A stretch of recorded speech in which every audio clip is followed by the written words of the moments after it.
The coffee shop smelled like burnt espresso and regret. Elena Marrow sat drowning in an oversized gray hoodie, hands shaking around cold tea she couldn't bring herself to drink. She'd spent 3 years learning how to disappear. No eye contact, no makeup, clothes 2 sizes too big. Anything to avoid being noticed after her ex-boyfriend had stolen everything and vanished like smoke. Then the door opened and the entire room held its breath. Lucien Moretti stepped inside wearing a black tailored coat and an expression that could stop hearts. Tattoos crawled up his neck. His eyes swept the café with lethal precision. Men looked away. Women stared. He moved like a predator. Then he sat across from her, smiled faintly, and said her name like a promise. Elena's blind date wasn't supposed to be a mafia boss. But here he was, and something about the way he watched her trembling hands made her realize she'd just become the most dangerous man in the city's newest obsession. If you want to see how far this story travels, hit that like button and drop a comment telling me what city you're watching from. Let's see where Elena and Lucien's story reaches across the world. Elena should have canceled the blind date 3 hours ago. She'd stood in front of her bathroom mirror that morning, staring at the exhausted woman reflected back. Dark circles carved beneath brown eyes, hair pulled into a messy bun, skin pale from too many skipped meals and sleepless nights. Her apartment was a cramped studio in a building that smelled like mildew and broken dreams. Rent was late again. Student loans crushed her monthly budget. The scars left by her ex-boyfriend Marcus ran deeper than empty bank accounts. He'd been charming at first, attentive, loving. Then he'd slowly drained her savings under the guise of investments and emergency loans before disappearing completely 18 months ago. Elena reported it. Police said there wasn't enough evidence. Marcus had been careful. Legal theft dressed up as trust, so she learned to survive by becoming invisible.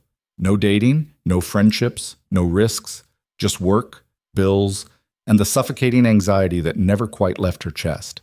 But her coworker Diane had been relentless about this setup for weeks. He's perfect for you, Elena. Quiet, respectful, just needs someone normal in his life. Normal? Elena almost laughed at that word.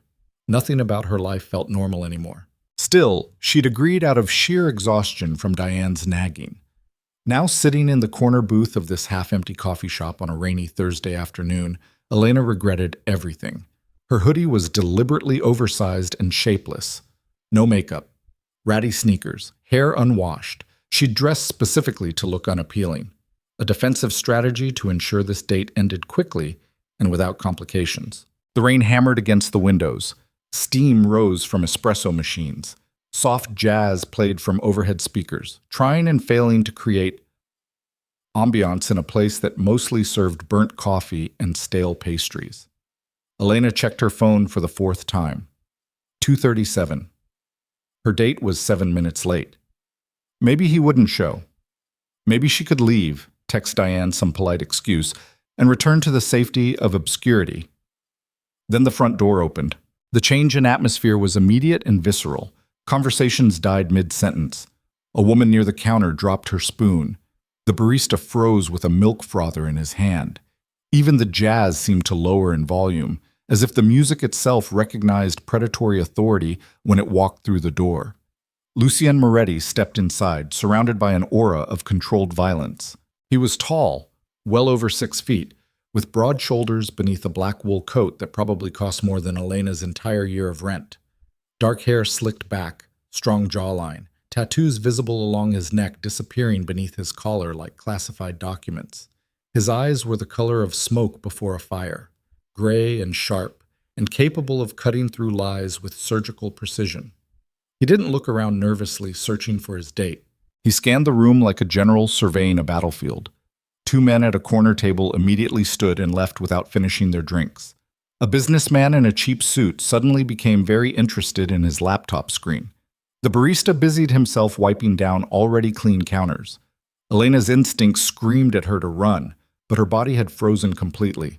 Then Lucien's gaze locked onto her.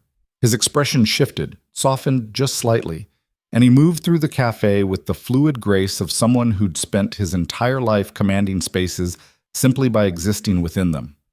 He stopped directly in front of her booth. "Elena?" His voice was deep and smooth with a dangerous edge that made her spine straighten involuntarily. It wasn't loud. It didn't need to be. Every word carried weight. She blinked up at him, mouth dry, heart hammering against her ribs. This couldn't be her date. Diane said businessman. Normal, respectful. This man looked like he ordered executions between conference calls. Yes, that's me. Her voice came out embarrassingly small. Lucien's mouth curved into the faintest smile. He removed his coat with practiced efficiency, revealing a charcoal suit tailored perfectly to his frame, and sat across from her with unsettling calm. Up close, Elena could see details she'd missed from across the room. A thin scar cutting through his left eyebrow, the expensive watch on his wrist, the way his hands rested flat on the table with the controlled stillness of a coiled weapon. I'm Lucien. He watched her with an intensity that felt like being dissected. I apologize for being late. Traffic. Elena doubted traffic dared inconvenience this man. It's fine. She wrapped both hands around her cold tea, needing something to anchor herself. I wasn't waiting long. Silence stretched between them. Elena's anxiety spiked. She was terrible at small talk, terrible at dating, terrible at pretending she wasn't barely holding herself together most days. Diane speaks highly of you, Lucien offered, his tone surprisingly gentle. Diane exaggerates, Elena muttered, then immediately regretted it. Why did she always say the wrong thing? But Lucien's expression shifted into something that might have been amusement. She mentioned you're shy. Elena flushed. That's a polite way of saying I'm bad at people. Or perhaps people are bad at you. The observation caught her off guard. She looked up and found Lucien studying her with genuine curiosity, not judgment or pity or the predatory interest she'd learned to fear from men, just quiet attention.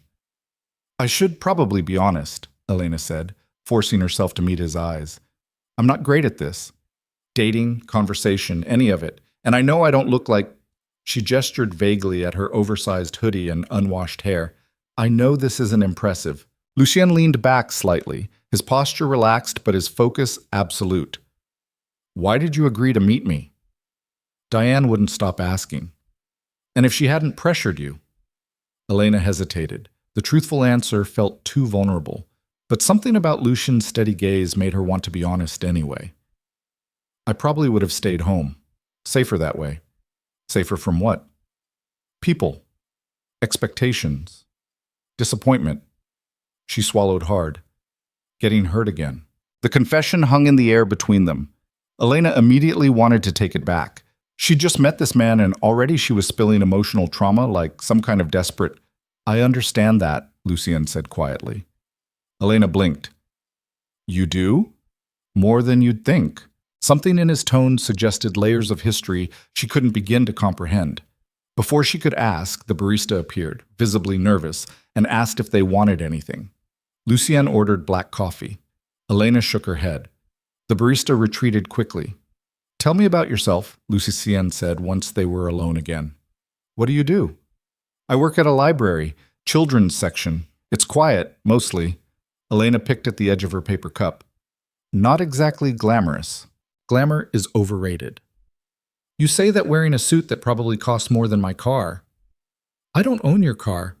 I can't judge its value. Was that a joke? Elena glanced up and caught the barest hint of a smile on Lucien's face. Her own mouth twitched despite her anxiety. What about you? She asked. Diane said you're in business. I am. What kind? Import-export, investments, property management. His answers were smooth and practiced. Nothing particularly interesting. Elena didn't believe him for a second. Everything about Lucien Moretti screamed power and danger. But she didn't push. Maybe he had his own reasons for keeping things vague. Everyone had secrets. Do you like it? She asked instead. Lucien considered the question longer than necessary. It's what I know, what I'm good at. Whether I like it is irrelevant. That's depressing. Honest. Elena found herself relaxing slightly. He wasn't what she'd expected. Terrifying, yes, but also oddly careful with her, like he recognized her fragility and was deliberately moving slowly to avoid spooking her completely. They talked for another hour. Lucien asked questions and actually listened to her rambling answers about favorite books, rainy weather, the dream she'd abandoned of opening a small flower shop someday. He didn't interrupt, didn't check his phone, didn't look bored or distracted. When Elena nervously admitted she'd dressed deliberately badly, hoping to sabotage the date before it started, Lucien surprised her by laughing, a low, genuine sound that transformed his entire face. "Why?" he asked. "Because if you weren't interested, I wouldn't have to risk getting attached." "And if I was interested?" Elena's breath caught.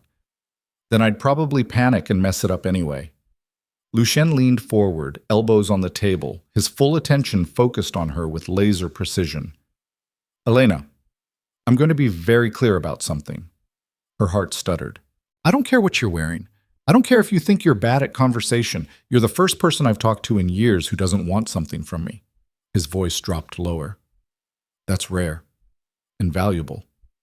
Elena didn't know how to respond. The intensity in his gaze made her feel seen in a way that was both thrilling and terrifying. "I'd like to see you again," Lucien continued, "if you're willing." She should say no. Every self-preservation instinct she'd developed screamed at her to walk away from this dangerous, intense man who looked at her like she mattered. Instead, she heard herself whisper, "Okay." Lucien's expression softened into something that might have been relief. They exchanged numbers. He insisted on walking her to her car, even though it was still raining. Outside, Elena noticed for the first time the black SUV parked across the street with tinted windows and two men standing beside it wearing earpieces. Bodyguards. Her stomach dropped. "Lucien, I'll call you tomorrow," he said, ignoring her unspoken question. Then he did something unexpected. He took her hand, gently, carefully, and pressed a kiss to her knuckles with old-fashioned formality that felt more dangerous than any threat. Elena stood frozen in the rain, watching his SUV disappear into traffic. What the hell had she just agreed to? The first date became a second, then a third.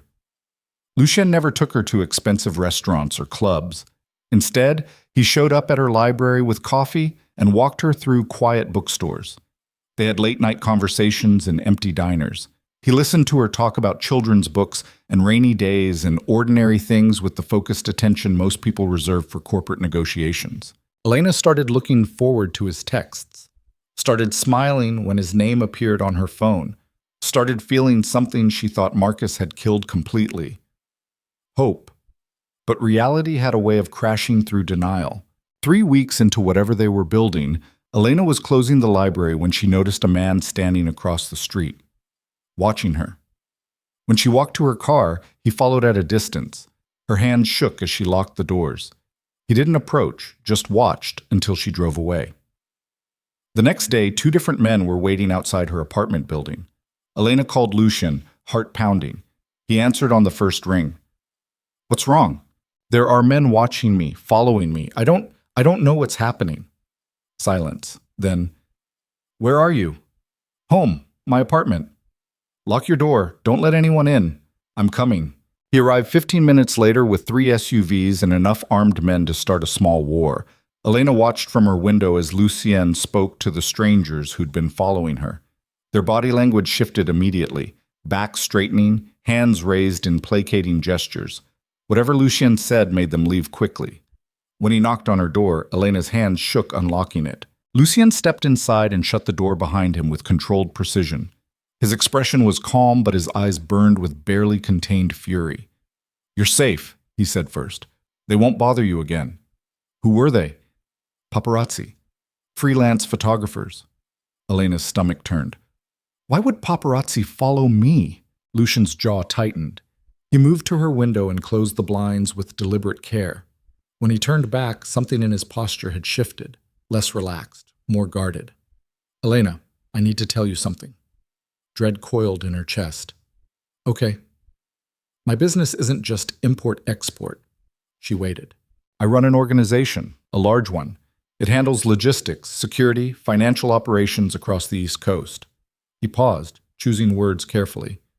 "Some of those operations exist in gray areas, legally speaking." Elena's mouth went dry.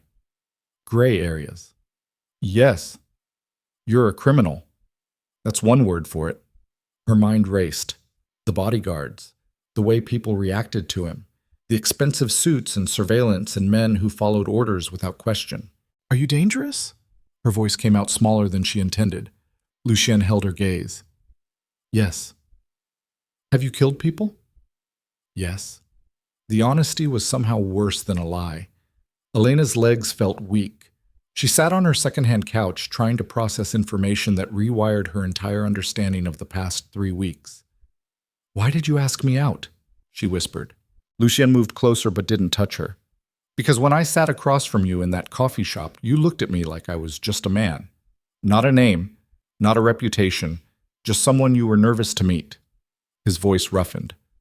Do you have any idea how rare that is? You should have told me. You're right. I should have. He crouched in front of her so they were eye level. But I was selfish. For the first time in my life, someone talked to me about books and rainy weather instead of territories and debts. I didn't want it to end. Elena's throat tightened. She wanted to be angry, wanted to feel betrayed. But mostly, she just felt terrified. Not of Lucien, but of how much she'd already started caring about him despite knowing almost nothing true. What happens now? She asked. That depends on you. On me? If you want me to leave and never contact you again, I will. Your life will return to exactly what it was before we met. He paused. But if you're willing to try, to see if there's something real between us, then I'll protect you. From the photographers. From anyone who tries to use you against me.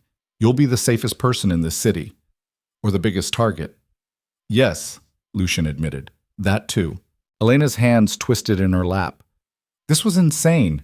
She should tell him to leave, should run back to her quiet, invisible life where she didn't have to worry about paparazzi or bodyguards or falling for men who admitted to murder with the same tone others used to discuss traffic. I need time to think, she finally said.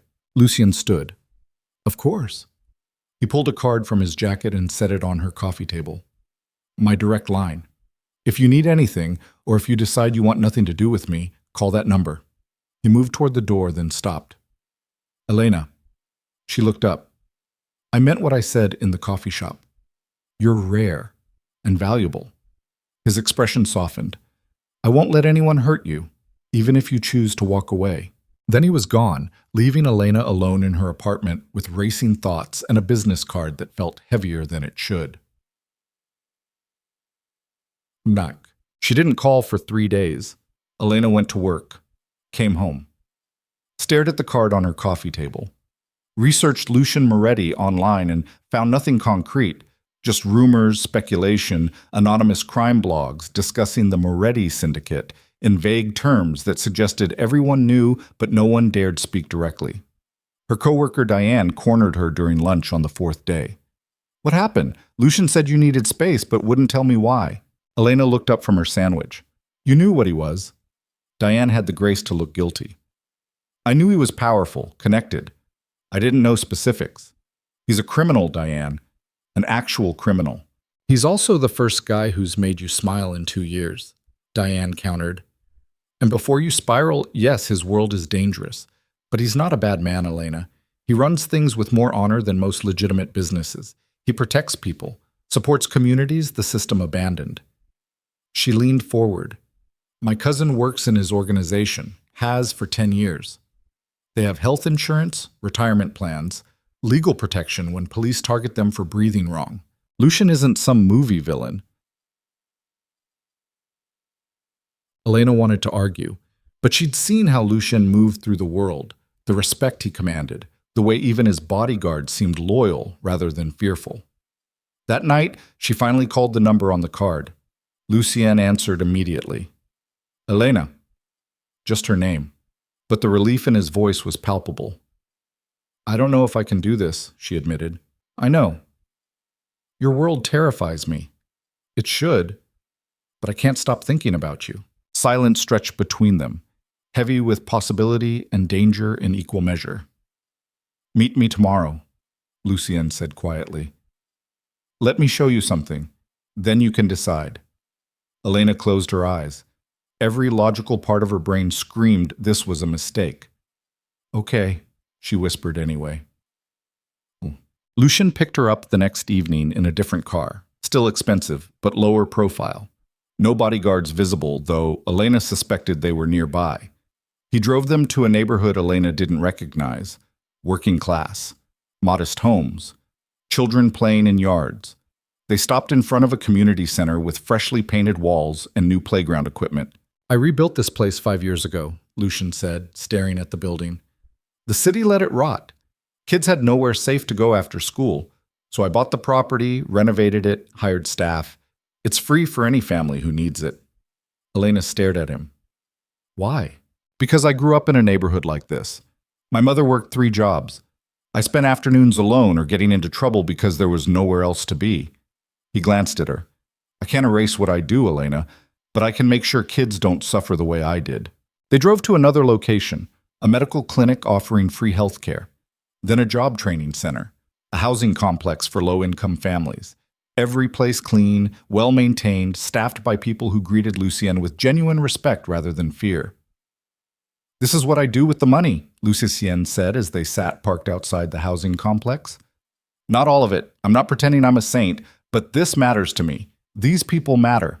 Elena's chest felt tight. The man beside her was a contradiction. Violence and protection, power and compassion, danger wrapped around something unexpectedly gentle. I don't know how to reconcile this, she admitted. The criminal and this. You're not supposed to reconcile it. You're supposed to decide if you can accept all of it, the good and the bad, together. He turned to face her fully. I won't lie to you, Elena. My world is brutal. People will judge you for being with me. You'll have bodyguards, restricted freedom, constant scrutiny. It's not fair. You didn't ask for any of this. But I've never wanted anything the way I want you in my life. His voice dropped lower. And if you give me the chance, I will spend every day proving that your trust wasn't misplaced. Elena's hands shook in her lap. This was insane, reckless, possibly the worst decision she could make. She looked at Lucien, really looked at him. Past the expensive clothes and dangerous reputation. She saw exhaustion in his eyes, loneliness, the bone-deep weariness of someone who'd carried violence and responsibility for so long he'd forgotten what softness felt like. Until a shy girl in an oversized hoodie had accidentally reminded him. I'm terrified, Elena whispered. I know. This could destroy me. I won't let it. She took a shaking breath. Okay. Lucien's expression cracked, just for a moment, revealing raw relief beneath the control. He reached across the console and took her hand carefully, like she might shatter. Okay, he repeated. Elena squeezed his fingers and tried to ignore the voice in her head screaming that she'd just stepped off a cliff with no idea if there was ground below. The first month was surreal. Lucien introduced her to his world slowly. Dinners at upscale restaurants where staff knew his name. Meetings with associates who treated Elena with cautious respect. Bodyguards who followed at a discreet distance but never let her out of sight. It was suffocating and protective simultaneously. Elena learned to navigate sideways glances from strangers who recognized Lucien. Learned to ignore whispered conversations that died when she entered rooms. Learned to sleep with her phone nearby because sometimes Lucien called at 3 a.m. just to hear her voice after whatever darkness his work demanded. He never brought the violence home to her. But she felt it lingering in the tension across his shoulders, saw it in bruised knuckles he claimed came from boxing, heard it in the edge of his voice when he gave orders to men who moved like soldiers. Still, with her, Lucien remained gentle. He showed up at her library with coffee and listened to her ramble about difficult patrons and children's book recommendations. He took her to quiet bookstores and let her spend hours browsing while he stood nearby reading newspapers. He learned she loved rainy weather and surprised her with drives through the city during storms. Elena found herself falling despite every warning bell still ringing in her head. Then came the invitation to meet his family. Lucien mentioned it casually over dinner at her apartment. Elena had started cooking for him, finding comfort in the domestic normalcy of sharing meals. My brother wants to meet you, Lucien said, pushing pasta around his plate. And my mother's been asking. Elena's fork clattered against ceramic. Your family? Yes. The criminal family. They prefer organization, but yes. Panic flooded her system. Lucien, I can barely handle meeting normal families. Your family is protective, suspicious, potentially hostile toward anyone I bring into my life. He met her gaze. I won't force you, but they're part of my world. Eventually, you'll have to meet them. Elena's stomach churned. She'd been existing in a bubble, just her and Lucien and the careful distance he maintained between his work and their relationship. Meeting his family meant stepping fully into the darkness. No more pretending this was a normal relationship with a normal man. When? She asked quietly. This weekend. Dinner at the estate. The estate? Of course he lived in an estate. Elena wanted to refuse, but she looked at Lucien, at the man who'd been nothing but patient and honest despite the danger he represented, and couldn't bring herself to say no. Okay, she whispered, already regretting it. The Moretti estate sat on 20 acres overlooking the city like a fortress built by conquerors. High walls, security gates, guards stationed at intervals along the property perimeter. The mansion itself was Italian Renaissance architecture transplanted into modern wealth. Stone columns, arched windows, manicured gardens that probably cost more to maintain than Elena's annual salary. Lucien parked in a circular driveway large enough to host a wedding. You okay? He asked, noticing her white-knuckled grip on the door handle. No. They'll like you. You don't sound convinced. Lucien's mouth twitched. They'll respect you. Eventually. Elena almost asked him to turn around and drive her home, but before she could, the front doors opened and people emerged. Expensive clothes, sharp eyes, and expressions ranging from curious to openly skeptical. Lucien's hand found hers. Stay close to me. They entered the mansion together. Inside was exactly what Elena expected. Marble floors, crystal chandeliers, artwork that belonged in museums. But the people were what made her stomach twist. Lucien's mother, Caterina Moretti, was elegant and cold with eyes that evaluated Elena like a business acquisition. His uncle, Antonio, barely acknowledged her existence. Various cousins and associates watched with the detached interest of people assessing weak links in armor. Then there was Dante, Lucien's younger brother by 3 years. Handsome in a cruel way, dressed in a designer suit, carrying himself with the arrogant confidence of someone who'd never been told no. He looked at Elena like she was a joke. Dinner was excruciating. Elena sat beside Lucien at a table large enough for 20 people. Conversation flowed around her in Italian and English. Discussions of shipments, territories, political connections. She understood maybe 30%. Dante spoke directly to her halfway through the main course.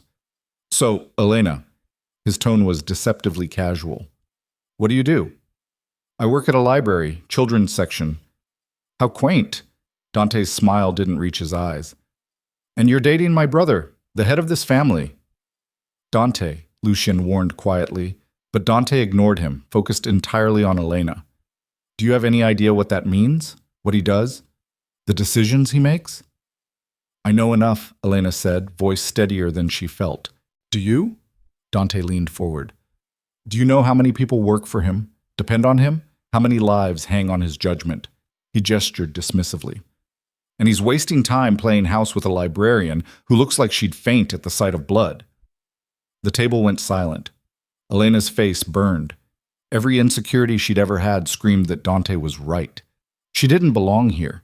She was weak, ordinary, fragile, everything these people couldn't afford to be. Lucien's hand tightened on his fork. Dante, shut your mouth or leave this table. But something inside Elena snapped.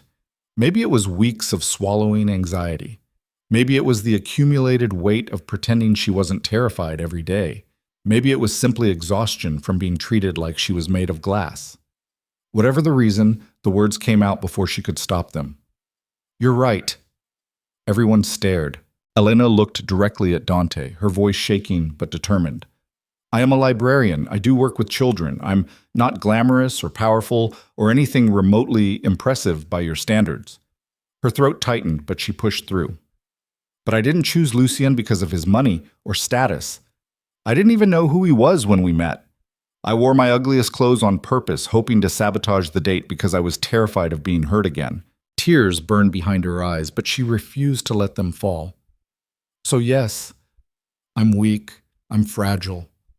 I probably will faint at the sight of real violence, but at least I'm honest about it." She looked around the table at all the beautiful, dangerous people judging her. "How many of you can say the same?" The silence was deafening. Dante's expression flickered, surprise mixed with something that might have been grudging respect. Katerina watched Elena with new interest. And Lucien? Lucien stared at her like she'd just performed a miracle. Elena stood on shaking legs. "Excuse me, I need air." She walked out of the dining room with her heart pounding and tears finally spilling down her cheeks.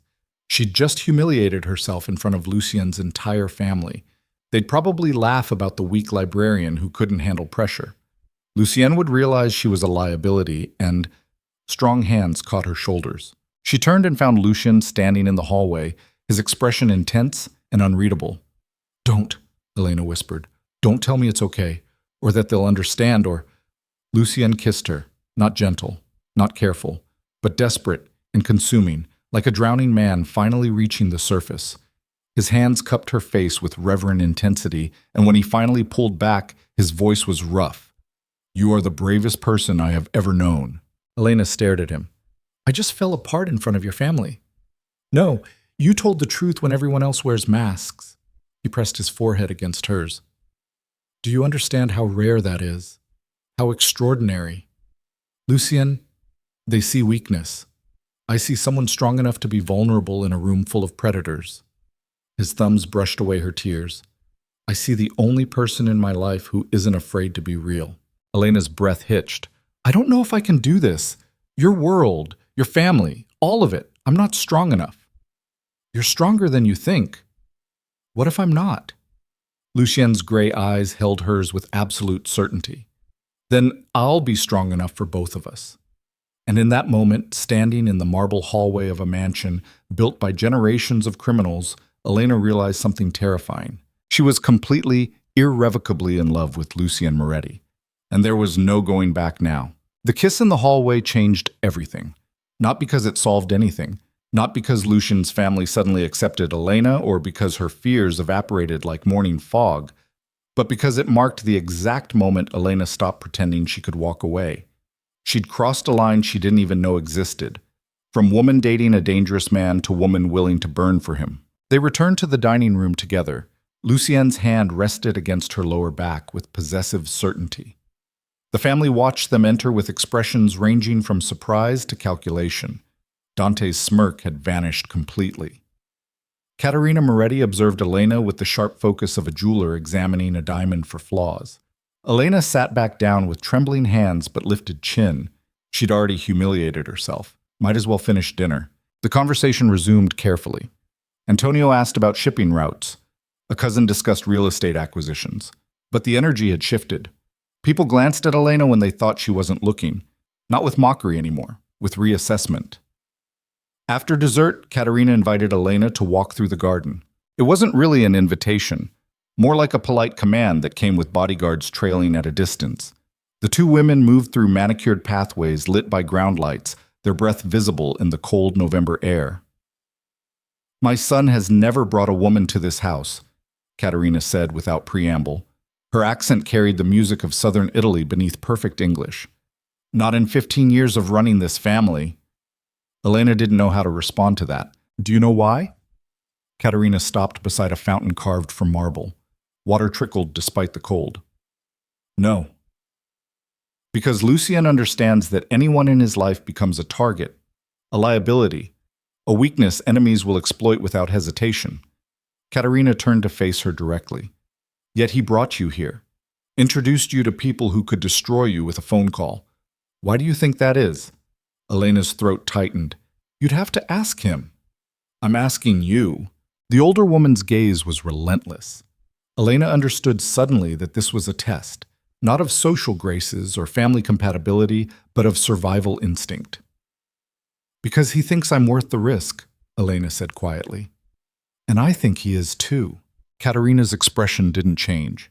"My husband died when Lucien was 19. Rival family ambushed him at a restaurant. 3 bullets. He bled out before the ambulance arrived." Her voice remained steady despite the horrific content. "Lucien became head of this family that night. 19 years old and responsible for 200 people's lives. Do you understand what that does to a person? Elena's chest ached. No. It hollows them, turns them into something harder than bone. Lucien has done terrible things to protect this family. He will do worse if necessary. Katerina stepped closer. Can you live with that? With knowing the man who holds you at night has blood on his hands that will never wash clean? The question hung between them like smoke. Elena thought about Lucien's bruised knuckles, the tension in his shoulders when his phone rang at midnight, the way he kissed her forehead before leaving for meetings he never discussed. She'd spent weeks pretending she could separate the gentle man from the brutal one, but they weren't separate. They were the same person. I don't know, Elena admitted, but I'm trying. Something flickered in Katerina's eyes. Not warmth exactly, but perhaps the faintest edge of approval. That's the first honest answer I've heard from anyone at this table in years. They walked back in silence. When they reached the house, Katerina paused at the door. My son loves you. I can see it in the way he watches you, like you're something precious he's terrified of breaking. Her expression hardened. But love won't protect you from what's coming. This world devours soft things. If you stay, you'll either harden or shatter. There's no middle ground. Elena met her gaze. Then I'll have to get harder. Katerina's mouth curved into something that wasn't quite a smile. We'll see. The next 3 weeks felt like walking a tightrope strung between two burning buildings. Elena tried to maintain normalcy. She went to work at the library, came home to her cramped apartment, cooked simple dinners.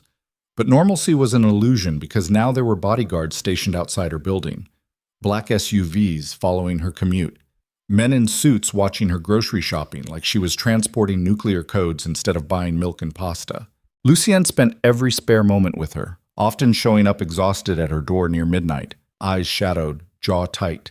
He never discussed what kept him away. Elena learned not to ask. Instead, she'd make tea, they'd sit on her second-hand couch, and slowly the tension would drain from his shoulders. Those quiet hours felt stolen from a life they couldn't actually have. Then the photographs appeared. Crime blogs published grainy shots of Elena and Lucien together, walking through bookstores, sharing coffee, his hand against her back. The captions speculated wildly. Moretti's mystery woman. Mafia Boss goes soft? Who is she? Elena's co-workers started looking at her differently. The head librarian called her into the office with concerned questions about associations and library reputation. Strangers recognized her on the street. A woman at the grocery store whispered to her friend, "That's the girl dating the mobster." The walls were closing in. Elena mentioned it to Lucien during one of their late-night kitchen conversations. He went dangerously still, coffee cup frozen halfway to his mouth. What did people say? His voice carried the cold precision he used for business. Nothing specific, just looks, whispers. Names. I need names. Lucien, no. Elena. He set down the cup with controlled force. If people are harassing you because of me, I'll handle it. That's the problem. Her voice cracked with frustration. You can't handle everything with intimidation and fear. That's not how normal people solve problems. I'm not normal people. I know, but I am. Elena stood, pacing her tiny kitchen. I can't live like this. Bodyguards following me to work. Coworkers treating me like I'm radioactive. Strangers taking my picture without permission. Tears burned her eyes. I feel like I'm disappearing. Lucien stood slowly, his expression unreadable. What are you saying? I don't know. Elena pressed her palms against her face. I need to breathe. I need space to figure out if I can actually do this. The silence stretched until it became suffocating. Okay, Lucien said finally. His voice had gone flat, emotionally locked down. How much space? A week, maybe 2. Just time to think without bodyguards and photographers and... She gestured helplessly. All of it. Lucien's jaw tightened, but he nodded. The bodyguards stay, non-negotiable. You don't have to see me, but they remain at a distance for your safety. Lucien? That's the compromise, Elena. Either accept protection or this conversation ends differently. Steel laced his tone, not threatening her, but making clear that some boundaries wouldn't bend. Elena swallowed hard. Fine. He moved toward the door, every line of his body rigid with suppressed emotion, but he stopped with his hand on the doorknob and turned back. I love you, Lucien said quietly. And I know that complicates everything, but you should know it before you decide whether I'm worth the chaos. Then he left, closing the door with devastating gentleness.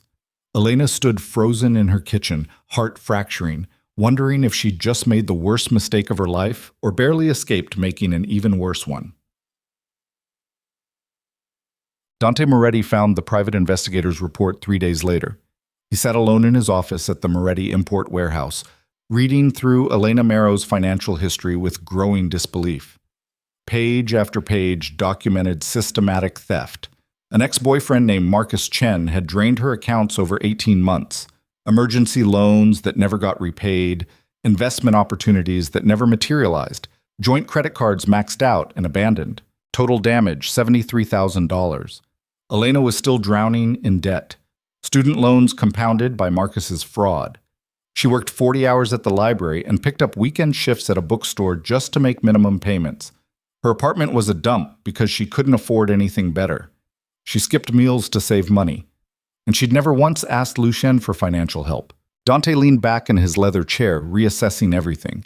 He'd assumed Elena was a gold digger, another pretty face angling for access to Moretti money. He'd been wrong. She was either a masterful long con artist or legitimately the most selfless person his brother had ever dated. Given Dante's decade of experience reading people, he suspected the latter, which meant his behavior at dinner had been not just cruel, but dangerously short-sighted. If Elena actually loved Lucien and Dante had driven a wedge between them, the fallout could destabilize his brother emotionally. An emotionally compromised boss was a liability the family couldn't afford. Dante needed to fix this. He called Lucien. We need to talk about Elena. Not interested. Lucien's voice was clipped. You haven't seen her in 3 days. You've been making decisions with the strategic clarity of someone who wants to start wars. I'm coming over. He hung up before Lucien could argue.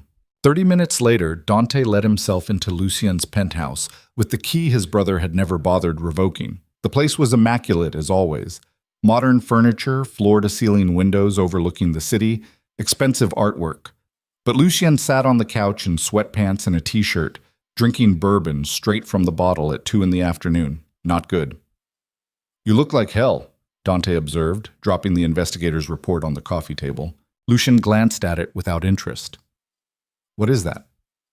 Background check on Elena. Read it. I don't need to spy on her. I already did, so read it. Dante sat in the facing chair. Or I'll summarize, your girlfriend is $73,000 in debt because her ex-boyfriend committed systematic financial fraud. She's been working 2 jobs for over a year just to survive. And in 3 months of dating you, a man who could write a check right now and erase her problems, she hasn't asked for a single dollar. Lucien went very still. He set down the bourbon and picked up the report, reading with laser focus. The muscle in his jaw jumped. His knuckles went white, gripping the pages. Where did you get this? His voice was dangerously quiet. Private investigator. I wanted to know if she was using you. And your conclusion? She's not. Dante leaned forward. Which means I was wrong about her, and I owe both of you an apology. Lucien stared at the financial records like they physically hurt him. 73,000. Yes. She's been suffering this entire time and never said a word. Appears so. Lucien's expression transformed into something cold and lethal. Find Marcus Chen. I want his location within the hour. Already done. He's in Seattle using a fake name, made a whole new life with someone else's money. Send the team. Bring him back. Dante hesitated. Lucien. That man destroyed Elena's life and walked away. He doesn't get to keep breathing free air. Pure fury vibrated in Lucien's voice. I want him on his knees in front of me by tomorrow morning. And if Elena finds out you kidnapped her ex-boyfriend for revenge, she won't. This doesn't touch her. Everything touches her now. She's part of your life. Dante stood. Look, I get the impulse. But maybe instead of going full scorched earth vengeance, you try something revolutionary. Ask Elena what she needs. Lucien looked up sharply. She asked for space. Because she's overwhelmed, not because she doesn't love you. Dante moved toward the door. Go talk to her, actually talk. Not boss, not fixer, but man to woman. Be honest about what you want. Let her be honest about what she can handle. Then decide together. He left before Lucien could argue. Alone again, Lucien read through the financial documents a second time. Each page deepened his fury. Elena had smiled through their dates while carrying this crushing weight. She'd cooked him dinners she probably couldn't afford, refused his offers to pay for things with gentle insistence that made sense now. Not independence, but shame. She'd been drowning and too proud or terrified to ask for help. Lucien understood that impulse. He'd built his entire life on self-sufficiency and emotional lockdown. But seeing Elena suffer the same way made him want to burn the world down until she was safe. Instead, he pulled out his phone and texted her, "I need to see you, please." The response came 15 minutes later. "Tomorrow. My apartment. 7 p.m. It wasn't forgiveness, but it was a door still partially open.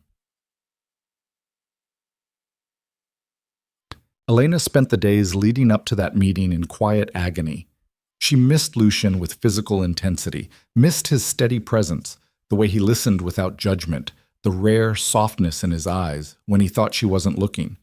But she also felt relief having space to think without the constant weight of bodyguards and scrutiny. The problem was that thinking led nowhere productive. Every logical argument said to walk away. Lucien's world would only get more dangerous. The attention would intensify. Eventually, someone would use her against him and people would die, maybe including her. But logic couldn't erase the way her heart stuttered when his name appeared on her phone. Couldn't undo the certainty that Lucien Moretti, for all his violence and danger, was the first man who'd ever made her feel genuinely protected rather than controlled. The night before their scheduled conversation, Elena couldn't sleep. She sat at her small kitchen table reading through old emails from Marcus, the evidence she'd kept but never showed police because lawyers said it wasn't enough to prosecute. "Trust me, babe. This investment is going to double our money. I just need to borrow $5,000 to close the deal. I'll pay you back next month." "Why are you being so suspicious? I thought you loved me." Manipulation wrapped in affection. Elena had fallen for every line because she'd been so desperate to be loved that she ignored every red flag waving directly in her face. And now here she was, repeating the pattern with a man infinitely more dangerous than Marcus ever dreamed of being. Except Lucien had never lied to her, never manipulated. He'd been brutally honest about who and what he was from the moment she pushed for truth. He'd given her space when she asked, despite clearly hating it. That had to count for something. Elena closed her laptop and pressed her forehead against the cool table surface. She was so tired. Tired of being afraid. Tired of running from connection because it might hurt. Tired of living half a life to avoid risk. Maybe Katerina was right. Maybe this world would harden or shatter her. But maybe, just maybe, getting harder wasn't the worst thing that could happen. Lucien arrived at exactly 7, wearing jeans and a black sweater that made him look less Mafia Boss and more exhausted man carrying impossible weight. Elena let him in without speaking. He stood in her small living room looking uncharacteristically uncertain. "Thank you for seeing me," he said quietly. Elena gestured to the couch. They sat at opposite ends, an ocean of space between them, despite being only feet apart. "I spoke with Dante," Lucien began. "He investigated your background." Elena's stomach dropped. "He what?" "I didn't ask him to. He did it on his own." Lucien's expression remained carefully neutral. "I know about Marcus, about the debt." Humiliation flooded through her like poison. Elena's face burned. "So what, you came here to pity me? Offer to fix everything with a check?" "No." "Then why tell me you know?" Lucien leaned forward, elbows on his knees, hands clasped. "Because I'm furious that you've been suffering this entire time and thought you couldn't tell me. Because I want to hunt down the man who hurt you and make sure he never hurts anyone again." His voice roughened. "And because I need you to understand something crucial. I don't want to fix you, Elena. You're not broken. But if you'd let me help carry some of this weight, we'd both breathe easier." Tears burned Elena's eyes. "I can't take your money." "Why not?"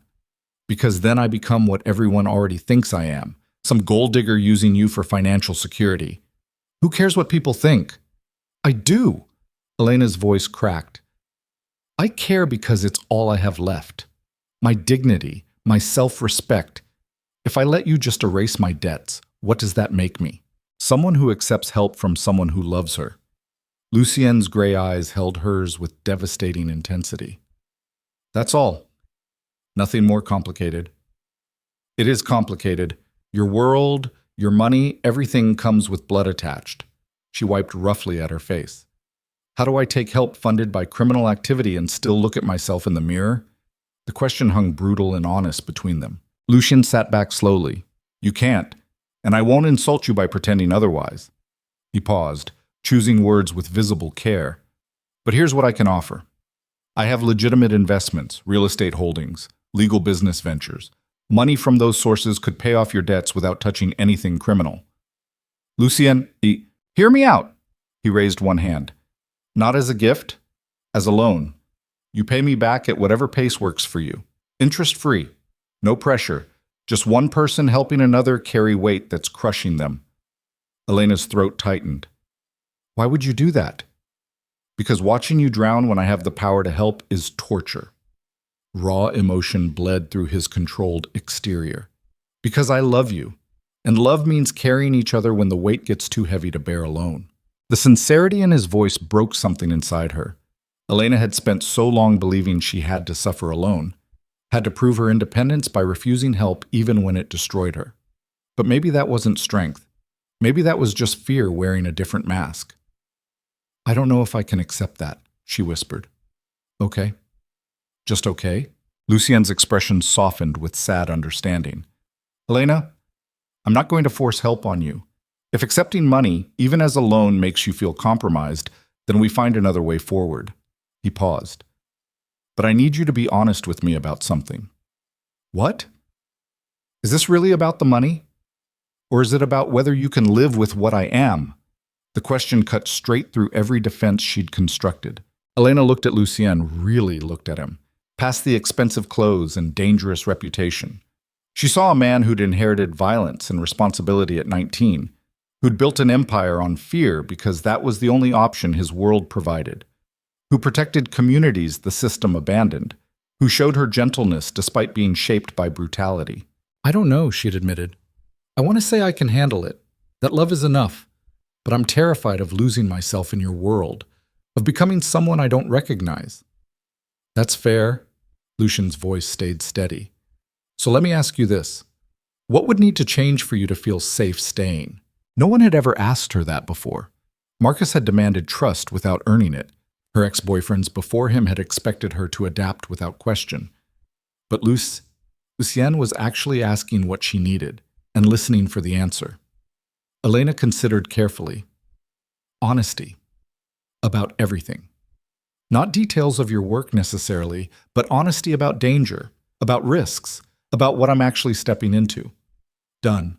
And I need to keep my job, my apartment, my life. I can't become someone who just exists in your shadow. I wouldn't want you to. And the bodyguards, she hesitated. They stay at a distance unless there's actual danger. I can't live being watched every second. Lucien's jaw tightened. That one's harder. My enemies are real, Elena. If they think hurting you hurts me, they'll try.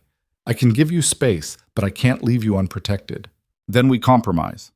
Bodyguards outside buildings, but not inside. Following at a distance, but not hovering. I need room to breathe. He studied her for a long moment. I can work with that. Elena's heart pounded. She was actually negotiating boundaries with a mafia boss like they were discussing household chores. It should have been absurd. Instead, it felt like the first honest conversation she'd had about a relationship, maybe ever. Okay, she said quietly.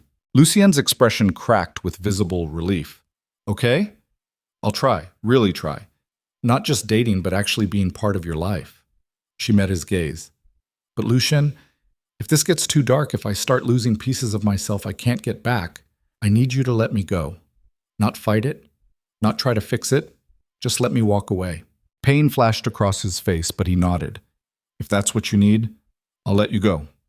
His voice dropped lower. but I'm going to spend every day making sure you never want to." He moved closer, slowly, giving her time to pull away. When she didn't, he cupped her face with both hands, thumbs brushing away tears she hadn't realized were still falling. "I love you," Lucien murmured, "more than I've ever loved anything, and I know that's terrifying for both of us." Elena's breath hitched. "Why terrifying for you?" "Because love makes you vulnerable, and in my world, vulnerability gets people killed." The honest fear in his eyes, this powerful, dangerous man admitting terror, made Elena's remaining defenses crumble completely. She closed the distance between them and kissed him with desperation and relief and the bone-deep exhaustion of fighting battles alone for too long. Lucien responded with controlled intensity, one hand sliding into her hair, the other pressing against her lower back. The kiss deepened into something raw and consuming. When they finally broke apart, both breathless, Elena rested her forehead against his. "We're probably going to destroy each other," she whispered. "Probably. But maybe not." "Maybe not," Lucien agreed. They stayed tangled together on her cramped couch, while the city lights blinked outside and the future waited with uncertain teeth. The truce lasted exactly 11 days. Elena tried to adapt to her new reality. The bodyguards maintained distance as promised. Lucien spent every spare evening at her apartment, cooking dinner together, watching old movies, existing in careful domesticity. He was gentler than ever, hyper-aware of giving her space while still being present. But the outside world refused to cooperate. A rival organization started testing Moretti territory. Small provocations at first, shipments delayed, associates harassed, properties vandalized. Lucien spent longer hours managing the situation. He came home exhausted, tension carved into every line of his body. Elena tried to be supportive, but she couldn't ignore the bruised knuckles. The 3 a.m. phone calls he took in her bathroom, thinking she was asleep. The way his eyes went cold and empty when discussing business. Then came the breaking point. Elena was closing the library on a Wednesday evening when 2 men approached her in the parking lot. They wore cheap suits and cheaper smiles. The bodyguard stationed at the lot's edge moved forward immediately, but the men stopped at a polite distance, close enough to speak, far enough to claim innocence. "Elena Marrow." The taller one had a thick Boston accent. Her heart hammered. "Who's asking?" "Friends. We wanted to deliver a message to your boyfriend." He pulled out his phone and showed her a photograph. Elena's blood went cold. The image showed Lucien's community center, the one he'd rebuilt 5 years ago, engulfed in flames. Children's playground equipment melted into twisted metal. The building collapsed into rubble. "That happened 2 hours ago," the man continued conversationally. "Nobody hurt. This time. But next time?" He shrugged. "Who knows? Kids play there after school." Rage and terror warred in Elena's chest. "You're threatening children?" "We're suggesting your boyfriend should reconsider his position on certain territorial disputes." The man's smile widened. "Unless he wants more things he cares about to burn." The bodyguards reached them. The 2 men backed away with raised hands, still smiling. "Just delivering a message," the tall one called out. "Have a good evening, Miss Marrow." They left. The bodyguards immediately called Lucien. Elena stood frozen in the parking lot, staring at her phone screen displaying the burning building. Children played there. Families depended on that center, and these men had burned it down to send a message through her. Lucien arrived 20 minutes later with 3 SUVs full of armed men. He moved toward Elena with barely controlled fury, checking her over with rough efficiency. "Did they touch you?" "No. They just showed me," her voice broke. "The center. The one you rebuilt." Lucien's expression went glacial. "I know. It's handled." "Handled how?" "Not your concern." Elena pulled back. "Not my concern? They used me to threaten you, Lucien. They showed me pictures of burning buildings and threatened children. How is that not my concern?" "Because I will deal with it." His voice carried absolute authority. "This is business, my business. You don't need to worry about—" "Stop!" Elena's hands shook with adrenaline. "Stop protecting me from reality. This is the reality. Men threatening to hurt kids to get to you. Burning buildings. Violence. This is what your world actually looks like." Lucien's jaw tightened. Elena, what are you going to do? She looked directly at him. Be honest. What happens to those men? The silence was answer enough. Elena's stomach turned. She'd known intellectually that Lucien killed people, but knowing and seeing the cold calculation in his eyes as he planned lethal retaliation were entirely different things. Take me home, she whispered. Please. The drive back to her apartment was suffocatingly silent. Lucien's hands gripped the steering wheel with white-knuckled force. Elena stared out the window watching the city blur past. When they reached her building, she turned to him before getting out. Are you going to kill them? Lucien met her gaze without flinching. Yes. Because they threatened me? Because they threatened innocent people to manipulate me. Because they'll do worse if I show weakness. Because in my world, mercy is interpreted as vulnerability, and vulnerability gets more people killed. His voice stayed eerily calm. So yes, Elena, I'm going to kill them, and I'm not going to apologize for it. Tears burned Elena's eyes. I don't know how to be okay with that. I'm not asking you to be okay with it. I'm asking you to understand it's necessary. Necessary. The word tasted like ash. You keep saying that. Like violence is inevitable. Like there's no other option. In my world, there isn't. Then maybe I can't live in your world. The words came out broken and desperate. Because I can't love someone and know they're capable of... She couldn't finish the sentence. Lucien's expression finally cracked.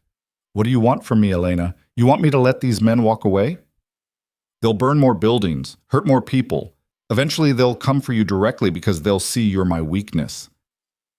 Anguish bled through his controlled exterior. I can't protect you without being what I am, and I can't be anything other than what I am. I know. Elena's voice broke completely. And that's the problem. She got out of the car before he could respond, ran up to her apartment, locked the door, and slid down against it, sobbing with the crushing weight of impossible choices. Behind her, she heard Lucien's SUV sit idling for 5 full minutes before finally driving away. The next 72 hours descended into chaos. Lucien launched a full-scale retaliation against the rival organization that had threatened Elena. It was brutal, efficient, and terrifying in scope. Within 2 days, their leadership structure collapsed. Key members disappeared.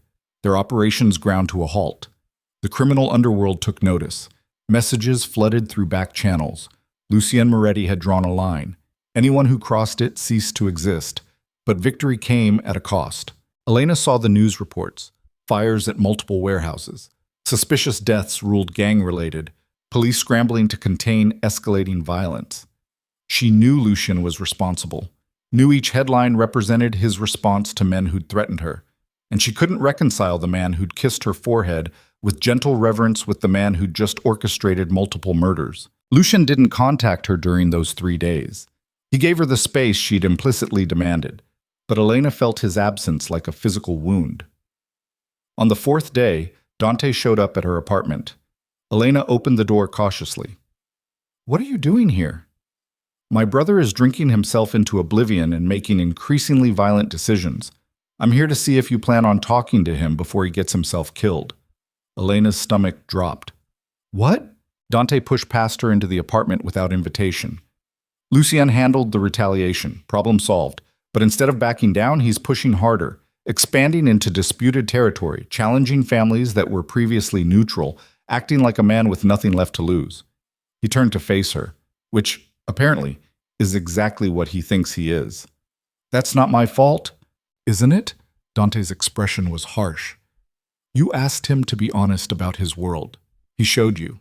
Now you're judging him for doing exactly what he warned you he'd have to do. He killed people. Yes. To protect you. To protect communities those men would have victimized next. Dante moved closer. You want to know what would have happened if Lucien showed mercy? They'd interpret it as weakness. They'd escalate. Eventually, they'd kill him. And then who protects the families depending on Moretti territory? Who runs the community centers? Who stops worse criminals from filling the power vacuum? Elena's hand shook. There has to be another way. There isn't. Not in our world. Dante's voice softened slightly. Look, I get it. You're normal. You believe in law and order and justice systems that actually work. But those systems abandon the people Lucien protects. We're what stands between them and chaos.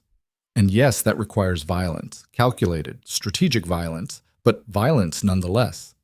So what am I supposed to do? Elena's voice broke. Just accept that the man I love murders people and move on? You're supposed to decide whether you love all of him or just the convenient parts. Dante turned toward the door. Because Lucien can't separate himself into pieces. He's not part gentle boyfriend, part ruthless boss. He's one whole complicated human doing impossible things in a broken world. He left before Elena could respond. She stood alone in her apartment, Dante's words echoing mercilessly in her skull. Was she actually judging Lucien for doing exactly what he'd promised? Was she really that naive to think love alone could reshape fundamental reality? Elena picked up her phone, stared at Lucien's contact. Her thumb hovered over the call button. Before she could decide, her phone rang. Unknown number. She answered hesitantly. Hello? Miss Marrow. A woman's voice, unfamiliar, cold. My name is Detective Sarah Chen. I'm with the Organized Crime Task Force. I'd like to speak with you about Lucien Moretti. Elena's world tilted. What? We can do this the easy way. You come to the station voluntarily for a conversation, or the hard way. I show up at your workplace with a warrant and make it very public. The detective's tone suggested she'd prefer the second option. Your choice. Elena's heart pounded. I haven't done anything illegal. I didn't say you had, but you're in a relationship with one of the most dangerous criminals on the East Coast.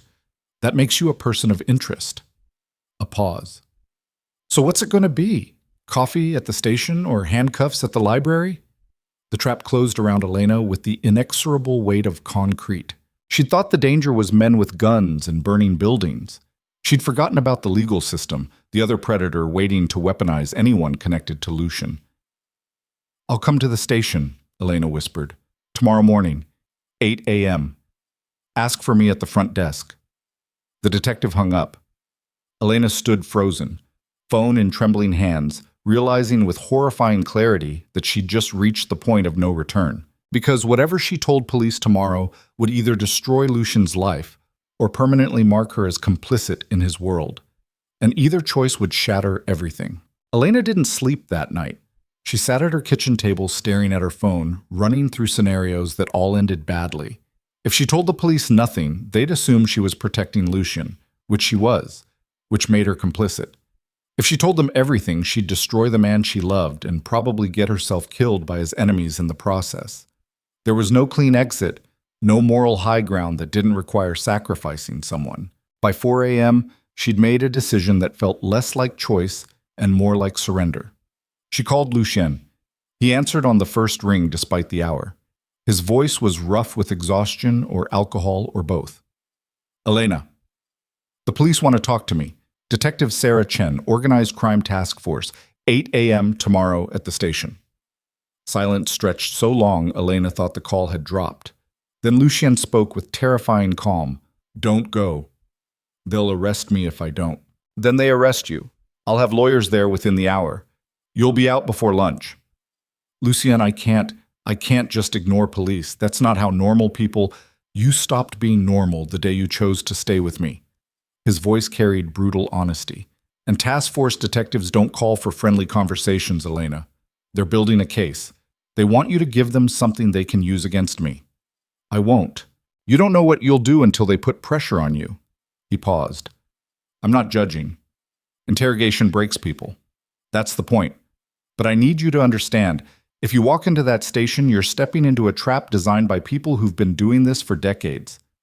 Elena's chest tightened. So what do I do? You trust me to handle it. How? By doing what I do, making problems disappear. The word sent ice through her veins. You can't make a police detective disappear, Lucien. That would... Not like that, Jesus, Elena. He sounded pained. I meant legally. I have lawyers, connections, ways to shut down investigations that overstep boundaries, but I need time, 24 hours minimum. She wants me there in 4 hours. Then don't show. Come to my place. Stay with me until this is resolved. Elena stood and paced her tiny kitchen. Every instinct screamed that running from police was insane, but going alone into an interrogation about a man whose world she barely understood seemed equally suicidal. "Okay," she whispered. "Okay? I'll come to you, but Lucien," her voice cracked. "If your solution involves hurting people, I can't be part of that. I can't." "I know." His tone softened. "Pack a bag. Bodyguards will be there in 10 minutes to bring you here." He hung up before she could change her mind. Elena moved through her apartment like a ghost, throwing clothes into a duffel bag with shaking hands. She was doing this, actually running from police to hide with a mob boss. The absurdity would have been funny if it wasn't utterly terrifying. The bodyguards arrived exactly on time. 2 men in dark suits who didn't speak just escorted her downstairs to the waiting SUV. The drive to Lucien's penthouse took 20 minutes through empty pre-dawn streets. Elena watched the city pass by and wondered if she'd just made the worst decision of her life or barely escaped making one even worse. Lucien waited at his door wearing sweatpants and a t-shirt, eyes red-rimmed, jaw shadowed with stubble. He looked human and broken in a way that made Elena's heart fracture. "Come here," he said quietly. She stepped into his arms and let herself collapse against his chest. Lucien held her with desperate intensity, one hand buried in her hair, the other pressed against her spine. His heart hammered beneath her ear. "I'm sorry," he murmured into her hair. "I'm so goddamn sorry you're in this position because of me." Elena couldn't respond. She just held on while the weight of consequences crushed them both. Sad. Detective Sarah Chen showed up at Elena's apartment at exactly 8 a.m. She knocked 3 times, waited, then used the building manager's key to enter legally. The apartment was empty. Bed made, dishes clean, no sign of struggle or rushed departure. Just gone. Sarah stood in the middle of the small living room and smiled coldly. Elena Marrow had just made a choice. And in Sarah's experience, people who ran had something to hide. She pulled out her phone and called her partner. "Marrow's in the wind, probably with Moretti. Get a warrant for electronic surveillance, phones, credit cards, everything. If she's hiding with him, she just became an accessory." This case was about to get much more interesting. Elena spent the first day at Lucien's penthouse feeling like a prisoner in a luxury hotel. The place was stunning, floor-to-ceiling windows overlooking the city, modern furniture that probably cost more than her annual salary, a kitchen that belonged in architectural magazines. But it was also isolated. 43 floors up, security everywhere, no way to leave without Lucien's approval. He spent most of the day on the phone with lawyers, speaking in clipped tones about warrants and probable cause and constitutional violations. Elena caught fragments: harassment, fishing expedition, no grounds for surveillance. By evening, Lucien emerged from his office looking marginally less stressed. "What did they say?" Elena asked from where she sat curled on the leather couch. "Chen's trying to build a RICO case. Racketeering. She needs evidence I'm running a criminal enterprise and that you're knowingly involved." He sat beside her, close, but not touching. "My lawyers are filing motions to block her access to your records. It'll buy us time, but not much." "How much time?" "Days. Maybe a week if we're lucky." Elena's stomach churned.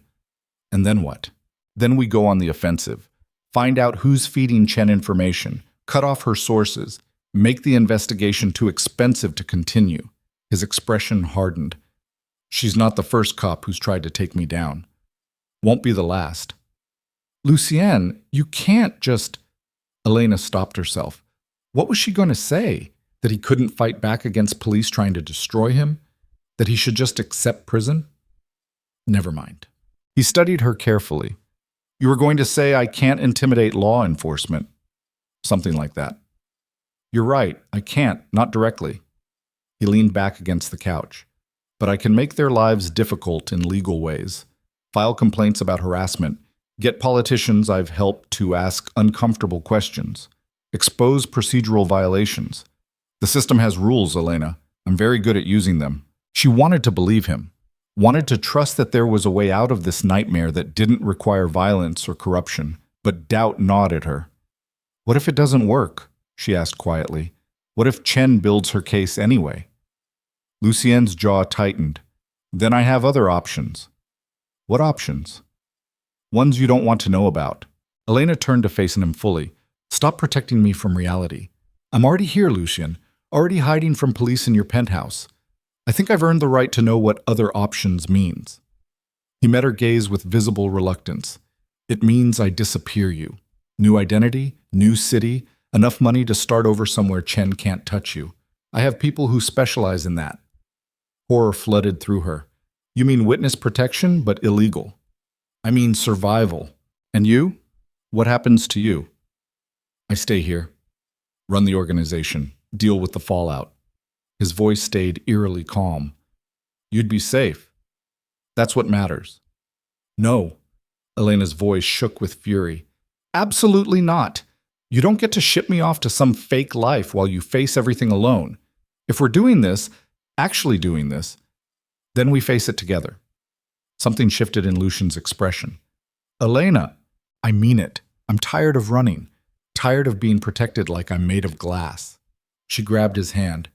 Whatever happens, we handle it together, or I walk out that door right now and turn myself into Chen.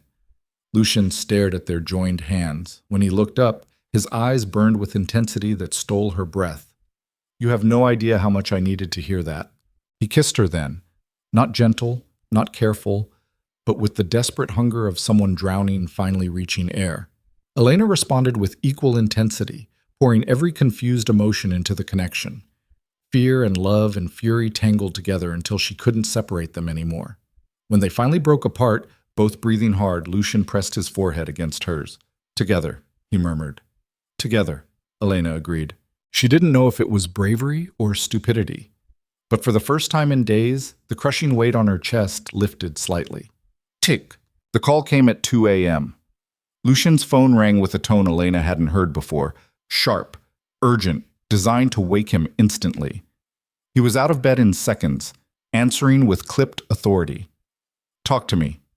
Elena sat up, heart pounding. She watched Lucien's expression transform from alert to cold fury as he listened. When? A pause. How bad? Another pause, longer. I'm on my way. He hung up and started pulling on clothes with violent efficiency. What happened? Elena asked. One of my warehouses is on fire. The one that stores medical supplies for the free clinics. His voice was granite. Someone sending a message. Lucien, stay here. Bodyguards are outside the door. Don't leave the penthouse for any reason. He grabbed his gun from the nightstand drawer and checked it with practiced ease. Elena's blood ran cold seeing the weapon. You think it's that dangerous? I think whoever burned my warehouse knows I'm distracted by Chen's investigation. They're testing me. He moved toward the door, then stopped and turned back. Lock this door behind me.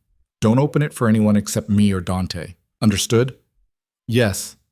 He kissed her hard and fast, then disappeared into the hallway. Elena locked the door with trembling hands and stood in the dark penthouse listening to the city hum 43 floors below. The clock read 2:17 a.m.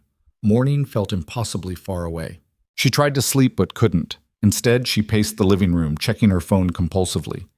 News alerts started appearing around 3 a.m. Fire at Eastside Warehouse. Authorities investigating possible arson. No mention of Moretti connections. The media knew how to report around criminal operations without naming them directly. 4 a.m. passed, then 5. Elena called Lucien twice, but both went to voicemail. At 5:43, someone knocked on the penthouse door. Elena froze. Lucien had a key. He wouldn't knock. The knock came again, firm, official. Miss Marrow? This is Detective Chen. I know you're in there. Open the door, please. We need to talk. Ice flooded Elena's veins. How did Chen know she was here? How did she get past building security? I don't have to open the door, Elena called out, voice shaking. You don't have a warrant. Actually, I do, for electronic surveillance on Lucien Moretti's property, which gives me the right to enter and install monitoring equipment. Chen's voice carried satisfied authority. You can open the door voluntarily, or I can use the building manager's key again. Your choice. Elena's mind raced. If she didn't open the door, Chen would enter anyway. If she did open it, she'd be confronting a police detective alone without Lucien or lawyers present. There was no good option. She opened the door. Detective Sarah Chen stood in the hallway wearing a pantsuit and an expression of professional courtesy that didn't reach her eyes. She was Asian American, early 40s, with sharp features and the controlled posture of someone who'd climbed through hostile ranks to reach her position.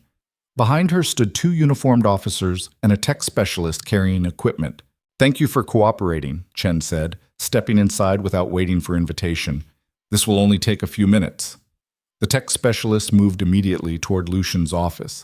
The uniforms posted themselves near the door. Chen studied Elena with clinical interest. "You missed our appointment yesterday morning." "I wasn't feeling well." The lies sounded pathetic even to Elena's own ears. "Right, and Mr. Moretti's warehouse burning down tonight. Pure coincidence, I'm sure."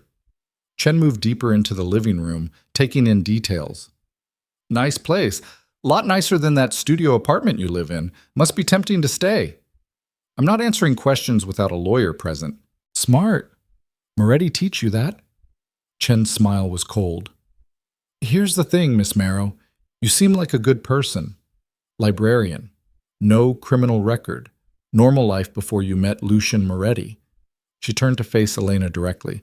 "So I'm going to give you a chance I don't usually offer. Walk away now. End the relationship. Go back to your normal life. If you do that today, right now, I'll leave you out of the case I'm building." Elena's heart hammered. "And if I don't?" "Then you become complicit in everything he does, every murder, every extortion, every illegal operation. When I take him down, and I will take him down, you go down too." Chen stepped closer. "Accessory charges carry serious time, Elena. You could be looking at 10 to 15 years in federal prison. Is he really worth that?" The question hung brutal and honest between them. Elena thought about the past months. The fear, the violence, the constant weight of Lucien's world pressing down on her shoulders. She thought about Marcus and the debt that still crushed her, about her tiny apartment and simple life that seemed impossibly distant now. Then she thought about Lucien holding her like she was precious, building community centers, protecting people the system abandoned, the way he looked at her like she was the only real thing in a world made of lies. "Yes," Elena said quietly, "he's worth it." Chen's expression hardened. "Then you're making the biggest mistake of your life." "Maybe, but it's my mistake to make." The detective stared at her for a long moment. Then she pulled out a business card and set it on the counter. "When you change your mind, and you will, call that number. The offer expires in 72 hours. She gestured to her team. The tech specialist emerged from Lucien's office, nodding confirmation that equipment was installed. The group moved toward the door. Chen stopped at the threshold and looked back. "One more thing. You should know that someone close to Moretti has been feeding us information for 6 months. Every meeting, every operation, every vulnerability." Her smile was vicious. "He's not as protected as he thinks, and neither are you." Then she left, taking her officers and her threat with her. Elena stood frozen in the empty penthouse, Chen's words echoing mercilessly. Someone close to Moretti has been feeding us information. A mole. Inside Lucien's organization, someone he trusted was betraying him, and Elena had no idea how to tell him. Ugh. Lucien returned at 7 a.m. covered in soot and exhaustion. Elena met him at the door. "Are you hurt?" "No. Warehouse is gone. Medical supplies destroyed. We'll rebuild." He moved past her toward the bedroom, pulling off his ruined shirt. "What happened here?" Elena followed, pulse racing. Detective Chen showed up with a warrant. "Installed surveillance equipment in your office." Lucien stopped mid-motion. "She what?" "She had a warrant for electronic monitoring. She was here when I woke up." "Fuck." He ran both hands through his soot-darkened hair. "Did she question you?" "She offered me a deal. Said if I walk away now, she'll leave me out of the case." Lucien turned slowly, his expression unreadable. "And?" "I told her you were worth it." Something cracked in his controlled exterior. He crossed the room and pulled Elena against his chest with desperate force. "You're either the bravest person I've ever met, or the most reckless." "Probably both." Elena pressed her face against his bare shoulder. Then she pulled back. "Lucien, there's something else. Chen said someone inside your organization has been feeding her information for 6 months. The change in him was instantaneous. Every muscle went rigid. His eyes went cold and lethal. What exactly did she say? That someone close to you has been giving them details about meetings, operations, vulnerabilities? Elena's voice shook. She said you're not as protected as you think. Lucien stepped away from her, his mind visibly racing through implications. 6 months. That's when Chen's investigation started ramping up. He pulled out his phone. Dante, my place. Now. Emergency meeting. Inner circle only. He hung up and looked at Elena with an expression that made her stomach drop. If there's a traitor in my organization, we're all in danger. You especially. He moved to his closet and started pulling out clean clothes. I need you to do exactly what I tell you for the next few hours. Can you do that? Yes. Good. Stay in this penthouse. Don't answer the door for anyone except me or Dante. If something happens, if you hear anything unusual, there's a panic button under the kitchen sink. Press it, and armed security will be here in under 2 minutes. Terror flooded through her. Lucien, you're scaring me. Good. You should be scared. He finished dressing and grabbed a different gun from his safe. Because whoever's feeding Chen information knows you're here, knows you matter to me. And if they're desperate enough, or if Chen offers the right deal, you become a target. The reality of her situation hit with devastating clarity. Elena wasn't just dating a criminal. She'd become a liability in a war she barely understood, a weakness enemies could exploit, a loose end that needed tying up. Maybe I should leave, she whispered. Go somewhere you're not. Make myself less of a... No. Lucien's voice was absolute. You're safest here where I can protect you. The moment you leave my sight, I can't guarantee your safety. He kissed her forehead with aching gentleness that contrasted violently with the gun holstered at his side. I'll be back in a few hours. Lock the door behind me. Then he was gone, leaving Elena alone in a penthouse that suddenly felt less like sanctuary and more like a gilded cage. The meeting happened in a reinforced conference room beneath one of Lucien's legitimate properties. Dante arrived first, followed by Antonio, Caterina, and 6 senior members of the organization, men who'd been with the family for decades. People Lucien trusted with his life. One of them was a traitor. Lucien stood at the head of the table and laid out the situation with cold precision. Detective Chen has an informant. Someone in this room or close to this circle has been feeding her information for 6 months. The silence was suffocating. Antonio spoke first. You're certain? Chen told Elena directly. She wanted to intimidate her into cooperation by proving I'm compromised. Lucien's gaze swept across each face. So here's what's going to happen. We're going dark. No electronic communication about operations. Everything moves through in-person meetings. And we're going to feed different information to different people until we identify the leak. Canary trap, Dante said quietly. Smart. Meanwhile, we accelerate plans to shut down Chen's investigation. I want every politician we've helped, every favor we're owed, every piece of leverage we have activated immediately. Lucien's voice carried absolute authority. This ends now, before someone else I care about gets hurt. The meeting continued for 2 hours, dividing responsibilities and setting traps. When they finally dispersed, Dante lingered behind. You think it's someone at this table, he said quietly. I think it could be anyone. That's what makes it dangerous. Lucien stared at the empty conference room. 6 months, Dante. They've known our movements, our vulnerabilities, our operations for half a fucking year.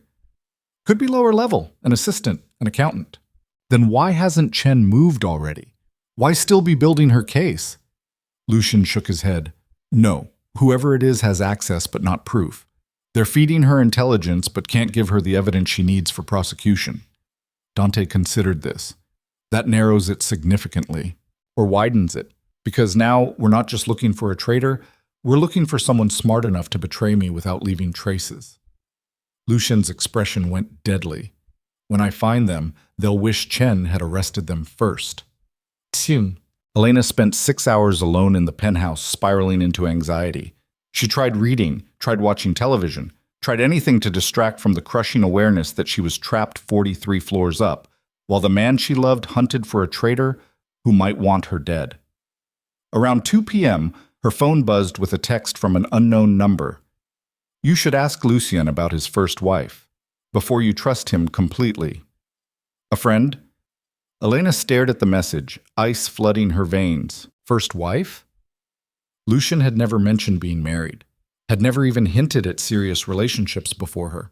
The omission felt like a wound, proof that despite his claims of honesty, he was still hiding things. She replied, "Who is this?" No response. Elena sat on the couch, phone clutched in shaking hands, trying to decide if she should confront Lucien or ignore obvious bait. The text could be Chen trying to drive a wedge between them. Could be the traitor attempting to destabilize Lucien by destroying his relationship. Could be someone genuinely trying to warn her. The uncertainty was torture.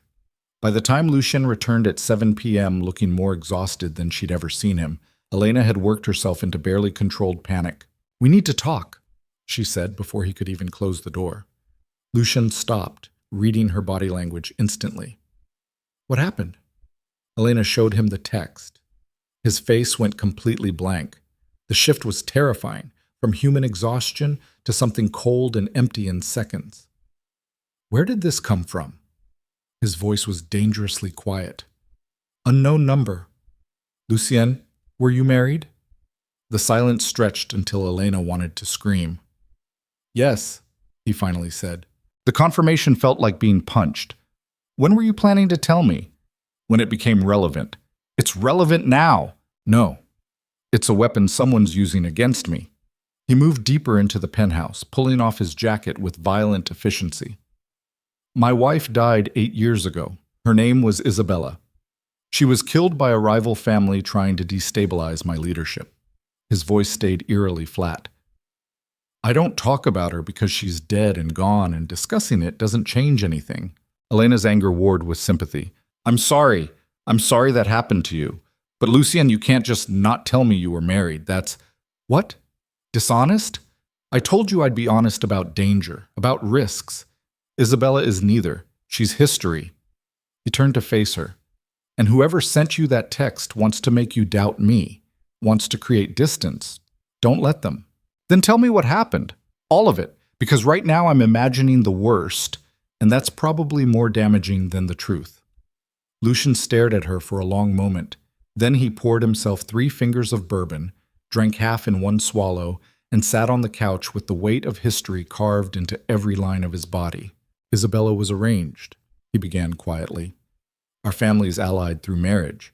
She was smart, beautiful, completely wrong for me.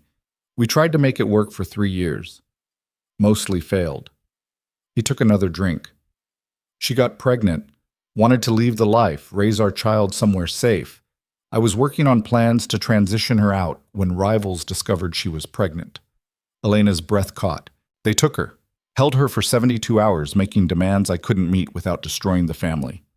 I was negotiating, trying to find a solution when they..." His voice cracked. "When they sent me pieces of her, proof of life, except she wasn't alive anymore. Just pieces." Horror flooded through Elena. "Lucien, I got revenge. Dismantled their entire organization. Made sure everyone knew what happens when you touch my family." He finished the bourbon. "But it didn't bring her back. Didn't bring our child back. Just left me alone running an empire built on violence that killed the only person who ever depended on me completely." Tears streamed down Elena's face. She moved to sit beside him, taking his hand. "I'm so sorry." "Don't be. I knew what I was. Knew the risks. Isabella paid the price for my choices." He looked at Elena with devastation in his eyes. "Which is why I tried to keep you at distance. Why I gave you every chance to walk away. Because loving me got Isabella killed. And I couldn't survive that happening again. But you're letting me stay anyway. Because I'm selfish. Because I love you more than I love my own survival." His voice roughened. "And because maybe if I'm careful enough, ruthless enough, smart enough, I can keep you alive where I failed her." Elena understood suddenly why Lucien was so obsessed with her safety. Why bodyguards followed her everywhere. Why he reacted with volcanic fury to even implied threats. He wasn't being controlling, he was being terrified. "I'm not Isabella," Elena said quietly. "And I'm not helpless. I chose this, Lucien. Chose you. Whatever happens..." His phone rang. Unknown number. Lucien answered on speaker. "Yes?" "Mr. Moretti." Detective Chen's voice filled the penthouse. "I'm calling to inform you that we've just arrested one of your associates on racketeering charges. He's being very cooperative. I thought you'd want to know before it hits the news. Lucien's expression went glacial. Who? Antonio Moretti, your uncle. He's been our informant for 6 months. The words detonated like explosives in the silent room. Elena watched Lucien's face transform into something inhuman. His uncle, family, the man who'd sat at dinner tables, attended meetings, been part of the inner circle for decades. You're lying, Lucien said with deadly calm. Am I? He's giving us locations, operational details, financial records. By tomorrow morning, we'll have enough to freeze your assets, arrest key members, and dismantle your organization piece by piece. Chen's satisfaction was audible. It's over, Moretti, and there's nothing you can do about it except watch everything you built collapse. She hung up. Lucien stood motionless for 10 seconds. Then he threw the phone across the room with violent force. It shattered against the wall. He started pacing like a caged animal, hands in his hair, barely contained fury radiating from every movement. That traitorous son of a bitch, that... He couldn't finish. Just kept pacing, breathing hard, eyes burning with murderous intent. Elena had never seen him this close to losing control. Lucien, this in! He sat at my table. The words exploded out of him. He held you when you were a baby, Elena. He was there when my father died, and he's been selling us out to federal prosecutors for half a goddamn year. Why would he do that? Because he wanted the organization. Thought he should have inherited instead of me. Lucien's laugh was harsh and broken. And when I didn't give him more power, he decided to tear it all down rather than serve under someone 40 years younger. His phone, the burner he'd grabbed from the drawer, rang. Dante. Did you hear? Lucien answered.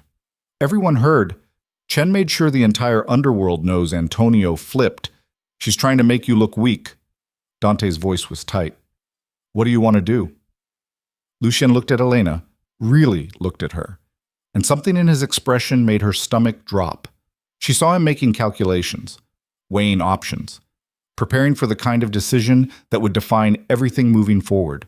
I want you to find Antonio before Chen's protective custody does anything permanent, Lucien said quietly. And I want everyone at the estate. Emergency meeting, 1 hour. Lucien, if you go after him while he's in custody, I'm not going after him. I'm going to make sure everyone knows what happens when family betrays family. His voice was ice. 1 hour, Dante. No exceptions. He hung up and turned to Elena. His eyes were the coldest she'd ever seen them. All the warmth and humanity burned away by betrayal and fury. I need you to stay here. No. Elena stood. You said we face things together. This is different. How? Because what I'm about to do will change how you see me forever. His voice cracked. And I can't have you watch me become the monster everyone says I am. Elena crossed the distance between them and grabbed his face with both hands, forcing him to meet her eyes. I already know what you are. I chose you anyway. If you're going to become something worse to survive this, then I'm going to be there, because you're not doing it alone. Lucien stared at her like she was speaking a language he didn't understand. Then he kissed her with desperate intensity, not passion, but need, like she was oxygen and he'd been drowning. When they broke apart, his voice was barely a whisper. Don't say I didn't warn you. They left the penthouse together, heading toward a confrontation that would either save everything or destroy it completely. And Elena realized with horrible clarity that there was no going back now. She'd crossed the final line. Whatever happened at that estate, whatever violence or brutality Lucien unleashed to protect his empire, she would be complicit in all of it. The shy librarian in the oversized hoodie was gone. In her place stood something harder, something capable of standing beside a man soaked in blood and choosing to stay. Katerina had been right all along. This world didn't offer middle ground. You hardened or you shattered. And Elena had finally made her choice. The Moretti estate looked different at night, with every light blazing and armed men stationed along the perimeter like soldiers preparing for siege. Elena sat beside Lucien in the back of the SUV, watching his profile as they approached the gates. His jaw was set in stone. His hands rested flat on his thighs with the forced stillness of someone containing volcanic rage. He hadn't spoken since they left the penthouse 20 minutes ago. The silence was suffocating. Security waved them through without pause. The circular driveway was packed with vehicles, black SUVs, expensive sedans, motorcycles. Every senior member of the organization had answered the emergency summons. Elena counted at least 30 men standing in clusters near the entrance, speaking in low, urgent tones that died when Lucien's vehicle pulled up. He exited without waiting for the driver. Elena scrambled to follow, her heart hammering so hard she could feel it in her throat. Men parted immediately, creating a path. Their expressions ranged from fury to fear to grim anticipation. Whatever was about to happen, everyone knew it would be brutal. Dante met them at the door. His face was pale beneath the exterior lighting. They're inside, conference room. Mom's already there. He glanced at Elena. You sure about this? Yes, she said before Lucien could answer for her. Dante nodded slowly. Then stay close and don't react to anything you see. Understood? Elena's stomach churned, but she nodded. They entered together. The mansion's interior was chaos, barely contained. Men filled the hallways, soldiers, captains, enforcers, all waiting for orders. The energy was electric and dangerous. Elena felt dozens of eyes tracking her movement, some with curiosity, some with judgment, a few with something darker that made her skin crawl. Lucien moved through the crowd without acknowledging anyone. His presence alone commanded silence. People pressed against walls to give him space. Elena followed in his wake, Dante close behind like a shadow. The conference room was on the second floor, a massive space with a long table, leather chairs, and reinforced walls that probably hid soundproofing. Caterina Moretti sat at one end wearing black like she was attending a funeral. Her expression was carved from ice.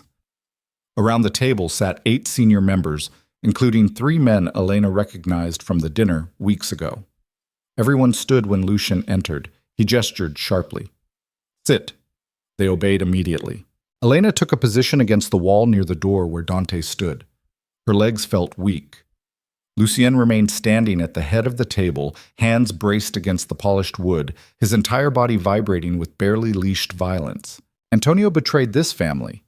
His voice was eerily calm. For 6 months, he fed information to federal prosecutors building a RICO case against us. He gave them meeting locations, operational details, financial vulnerabilities. Lucien's gaze swept across every face. He sat at this table planning our destruction while pretending loyalty. The silence was absolute. Detective Chen arrested him 3 hours ago. He's in federal custody, cooperating fully in exchange for witness protection and immunity. Lucien straightened slowly. By tomorrow, the task force will move on multiple fronts simultaneously. Asset seizures, arrests, raids. Everything we've built is under coordinated attack because one man decided his ego mattered more than family. A man Elena didn't recognize spoke up. What do we do? We adapt. Lucien's tone sharpened. Starting now, we implement emergency protocols. Every operation goes dark. Cash only. No electronic transactions they can trace. We move key assets offshore immediately. Anyone with outstanding warrants disappears until this blows over. He paused. And we send a message that betrayal has consequences. Caterina's voice cut through the tension like a blade. Antonio is in federal custody. You can't touch him without bringing worse problems down on us. I'm not touching him. Lucien's smile was vicious. Chen wants a war. She gets one. But on my terms. He pulled out his phone and made a call. Someone answered immediately. It's time, Lucien said. Release everything. He hung up and looked around the table. 6 months ago, when Antonio's behavior started raising flags, I had him followed. Every meeting, every phone call, every secret he thought was buried. His expression went deadly. Turns out our uncle has been running his own side operations, skimming money, dealing drugs we explicitly don't touch, trafficking in things that violate every code this family stands for. Horror rippled through the room. I have documentation, video evidence, financial records. Lucien's voice dropped to something barely above a whisper. And as of 5 minutes ago, every piece of evidence just got anonymously delivered to Detective Chen's superiors, the FBI, and 3 major newspapers. The implications hit like explosives. Dante spoke from his position near the door. You just made Antonio worthless as a witness. If he's running illegal operations Chen didn't know about, his testimony becomes tainted. His immunity deal collapses. Exactly. Lucien's satisfaction was cold and absolute. By tomorrow morning, Antonio won't be a protected informant. He'll be a liability facing charges that make our operations look like charity work. Chen loses her star witness and gains a corruption scandal showing she cut deals with someone worse than the people she's prosecuting. Katerina's expression shifted into something that might have been approval. Clever. It's survival, Lucien straightened. But it's not enough. We still need to show our world, and Chen's, that betrayal has costs. He looked directly at his mother. I'm calling a tribunal. Formal judgment under family law. If Antonio somehow escapes federal custody or his charges, he faces us. And when he does, the sentence will be permanent. No one argued. In their world, tribunal judgments were final and brutal. Elena's hands shook. She understood intellectually what Lucien was describing. He was engineering Antonio's destruction through legal and illegal channels simultaneously. But hearing him orchestrate it with surgical precision made the reality visceral. This was the man she loved, calculating and ruthless and willing to burn everything down to protect what mattered. The meeting continued for another hour. Assignments given. Resources reallocated. Contingency plans activated. Elena watched Lucien transform from the gentle man who made her tea to the absolute authority commanding an empire. The shift was terrifying and mesmerizing. When people finally began filing out, Lucien gestured for Elena to stay. Dante lingered near the door. Katerina remained seated, studying her son with unreadable eyes. You did well, Katerina said quietly. Your father would be proud. Lucien's jaw tightened. My father would never have let Antonio get this far. I missed the signs. You trusted family. That's not weakness. It nearly destroyed us. But it didn't. Katerina stood gracefully. And now everyone knows what happens when someone tries. That's worth more than prevention. She moved toward the door, pausing beside Elena. You stayed, even knowing what he'd have to do. That takes strength. Elena couldn't find words. Katerina left without waiting for response. Dante closed the door, leaving the three of them alone. He looked at his brother with visible concern. You okay? No? Lucien's voice was raw. But I will be once this is finished. What about Chen? She lost her informant, but she still has 6 months of intelligence. Which means we need to discredit everything Antonio gave her. Make it impossible to use in court. Lucien rubbed his face with both hands, exhaustion bleeding through his controlled exterior. I have lawyers working on suppression motions, constitutional violations in how evidence was gathered. It'll tie her investigation in legal knots for months, maybe years. And if it doesn't work, then we disappear everyone she has evidence against and rebuild from scratch. Lucien's expression hardened. I'm not letting Chen destroy what 3 generations built because my uncle couldn't handle being second in command. Elena finally spoke. What happens to Antonio? Really? Both men looked at her. Dante glanced at Lucien, silently asking if he wanted privacy. Lucien shook his head. He'll be convicted on the charges I provided. Probably 15 to 20 years federal time. Lucien's voice stayed flat. If he survives that long. Prison isn't kind to men who cooperate with authorities, and I have people inside who owe me favors. You're going to have him killed in prison. Elena's voice shook. I'm going to let nature take its course. Lucien met her gaze directly. I won't order a hit, but I won't protect him either. If other inmates with their own grudges decide to handle it, that's not on me. The distinction felt meaningless. Antonio was dead either way. Lucien was just engineering plausible deniability. Does that make it easier? Elena asked quietly. Not doing it yourself? No.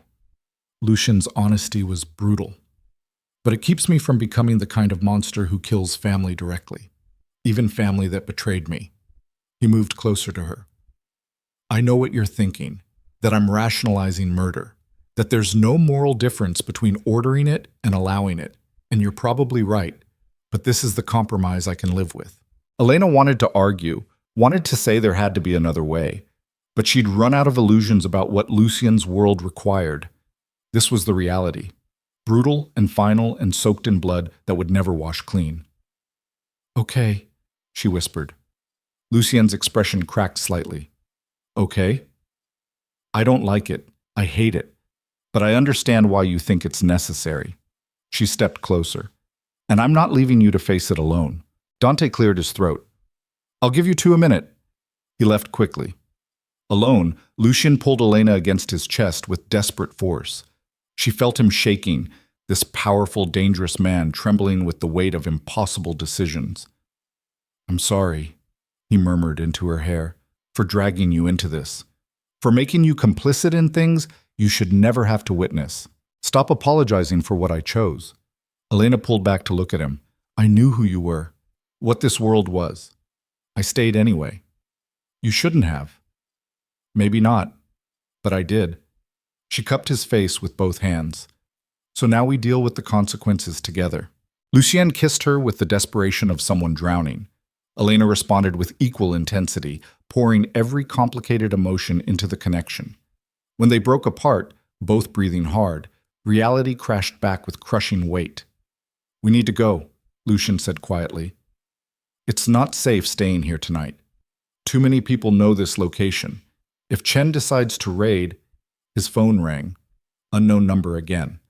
Lucien answered on speaker, his expression already darkening. What? Mr. Moretti. But it wasn't Detective Chen's voice.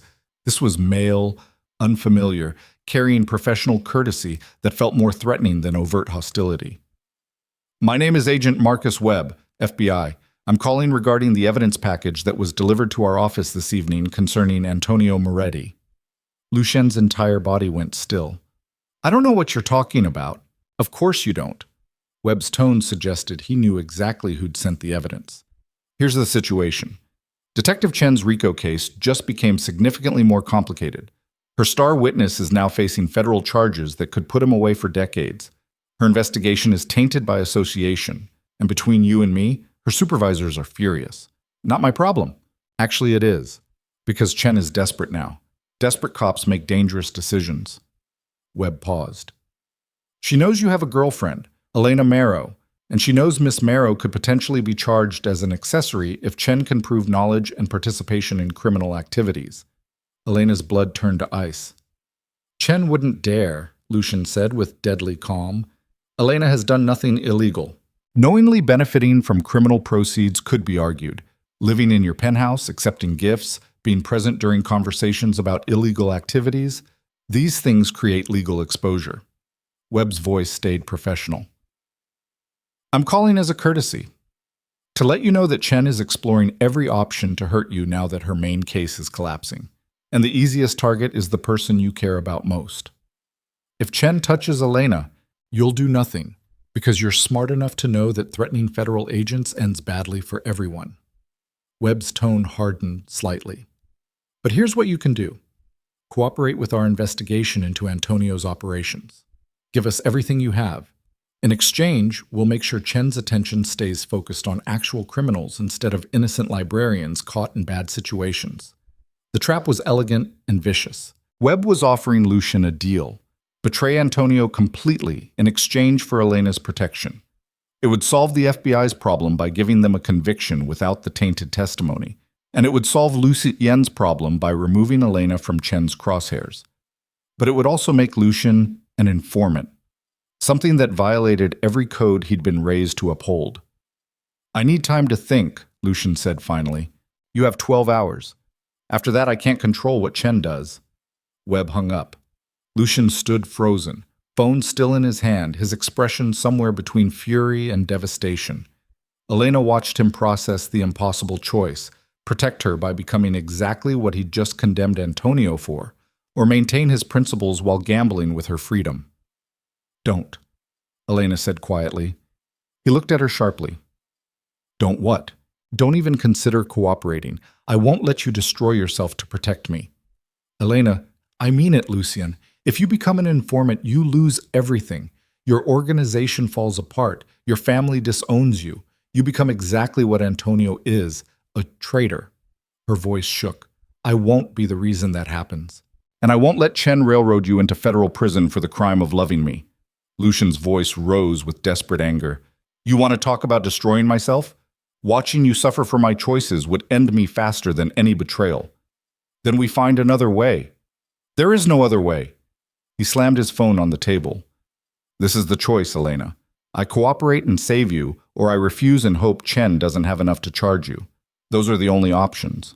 Then you refuse. You fight her legally. You use every resource you have to protect me without becoming an informant. Elena moved closer. Because the man I fell in love with doesn't break that easily. And I won't let you start now. Lucien stared at her like she'd spoken in a foreign language. You're asking me to gamble your life on the hope that lawyers can outmaneuver a federal prosecutor with a vendetta. I'm asking you to trust that we can survive this together without compromising who you are. And if I'm wrong, if Chen charges you anyway, then we deal with it together. Elena grabbed his hands. But Lucien, listen to me. If you cooperate with the FBI, you don't just betray Antonio. You betray every person depending on you, every family counting on Moretti protection, every community you've supported. You become the villain Chen always said you were. The words hit like physical blows. Lucien pulled away, pacing the length of the conference room with barely contained anguish. I can't lose you, he said finally, his voice breaking. Isabella died because I failed to protect her. I won't survive that happening again. You won't lose me. You don't know that. Neither do you. But I know that becoming an informant guarantees you lose yourself, and that's worse than any prison sentence. Elena fought back tears. I chose this world, Lucien. I chose you. All of you, including the parts that make impossible decisions to survive. Don't take that choice away from me by destroying yourself. Lucien stopped pacing. He stood with his back to her, shoulders rigid, hands clenched into fists. When he spoke, his voice was barely audible. 12 hours. That's all we have to find a solution that doesn't require me betraying everything I am or sacrificing you to Chen's vendetta. Then we use those 12 hours. He turned slowly. His eyes were red-rimmed and desperate. How? How do we fight this? Elena took a shaking breath. We do what you do best. We go on the offensive. The plan came together over the next 4 hours in Lucien's penthouse, with Dante, 3 lawyers, a former FBI agent on Lucien's payroll, and a digital forensics expert. Elena sat in the corner listening to people who spoke in legal jargon and criminal strategy, trying to understand how they planned to dismantle Chen's case before she could weaponize it against them. The strategy was multifaceted and aggressive. First, the lawyers would file immediate motions challenging every piece of evidence Chen had gathered through Antonio's cooperation. They'd argue entrapment, constitutional violations, tainted testimony. It wouldn't make the evidence disappear, but it would tie Chen up in court battles for months. Second, the former FBI agent would reach out to his contacts within the Bureau to gather intelligence on Chen's investigation. What evidence did she actually have? What were her next moves? Who else was she targeting? Information was ammunition. Third, the digital expert would scrub Elena's entire online presence and electronic footprint. Any communication that could be twisted into evidence of criminal knowledge would be isolated and prepared for defense. They'd build a case showing Elena was an innocent party caught in proximity to illegal activities without participation. Fourth, Lucien would activate every political connection he'd cultivated over 2 decades. Mayors, congressmen, judges, anyone who owed him favors would be asked to apply pressure on Chen's investigation through official channels. Not obstruction, but bureaucratic friction that slowed everything down. And fifth, the most dangerous part, they'd investigate Chen herself. Everyone has skeletons, the former FBI agent said, spreading files across the table. Chen's been obsessed with taking down organized crime since her brother died in a gang shooting 15 years ago. She's made it personal, which means she's probably crossed lines. You want to blackmail a federal detective, Dante said flatly. I want leverage. There's a difference. The agent looked at Lucien. If we find evidence that Chen has violated protocol, falsified reports, or coerced testimony, anything that compromises her investigation, we can force her superiors to pull her off the case. Lucien's expression was unreadable. How long? 2 days minimum? Maybe a week. We have 12 hours. Then we focus on what we can do immediately. The head lawyer leaned forward. I'll file the suppression motions tonight. By morning, Chen will be responding to legal challenges instead of moving forward with charges. That buys us time. Not enough. It's what we have. The lawyer's tone was firm. Unless you're willing to consider Webb's offer. No. Lucien's voice was absolute. Find another way. The meeting continued until 3 a.m. When people finally dispersed, Elena and Lucien were left alone in the penthouse that felt more like a war room than a home. "You should sleep," Lucien said quietly. "Tomorrow's going to be brutal." "You're not sleeping." "Can't. Too much to coordinate." Elena moved to where he stood by the windows overlooking the city. "This is going to work. We're going to survive this." "You don't know that. Neither do you. But I choose to believe it anyway." She wrapped her arms around him from behind, pressing her forehead against his shoulder blade. "Because the alternative is giving up, and I'm not ready to do that." Lucien turned in her embrace, pulling her close with desperate intensity. They stood together in silence while the city lights blinked below and dawn approached with the weight of judgment. At 7 a.m., Elena's phone rang. She answered groggily from Lucien's bed where she'd finally collapsed around 4. "Hello? Miss Marrow?" Detective Chen's voice was cold and satisfied. "I'm calling to inform you that a federal grand jury has issued an indictment charging you with conspiracy to commit racketeering, money laundering, and obstruction of justice. A warrant has been issued for your arrest." Elena's blood turned to ice. She sat up, heart pounding. "What?" "You have 2 options. Surrender yourself at my office by noon, or I'll send agents to pick you up. Either way, you're being processed today." Chen paused. "Unless you'd like to cooperate, tell me everything you know about Lucien Moretti's operations, and we can discuss reduced charges." "I want a lawyer. Smart. You're going to need one." Chen hung up. Elena dropped the phone with shaking hands. This couldn't be happening. The lawyers had just filed motions. It was too fast. Chen shouldn't have been able to move this quickly unless she'd been planning it all along. Lucien appeared in the doorway instantly, reading her expression. "What happened?" "I've been indicted. Chen wants me to surrender by noon, or she's sending agents." The color drained from Lucien's face. He crossed the room and grabbed his phone, dialing with violent precision. "Get me Morrison, now." A pause. "I don't care if he's in court. Get him now." He hung up and looked at Elena with devastation in his eyes.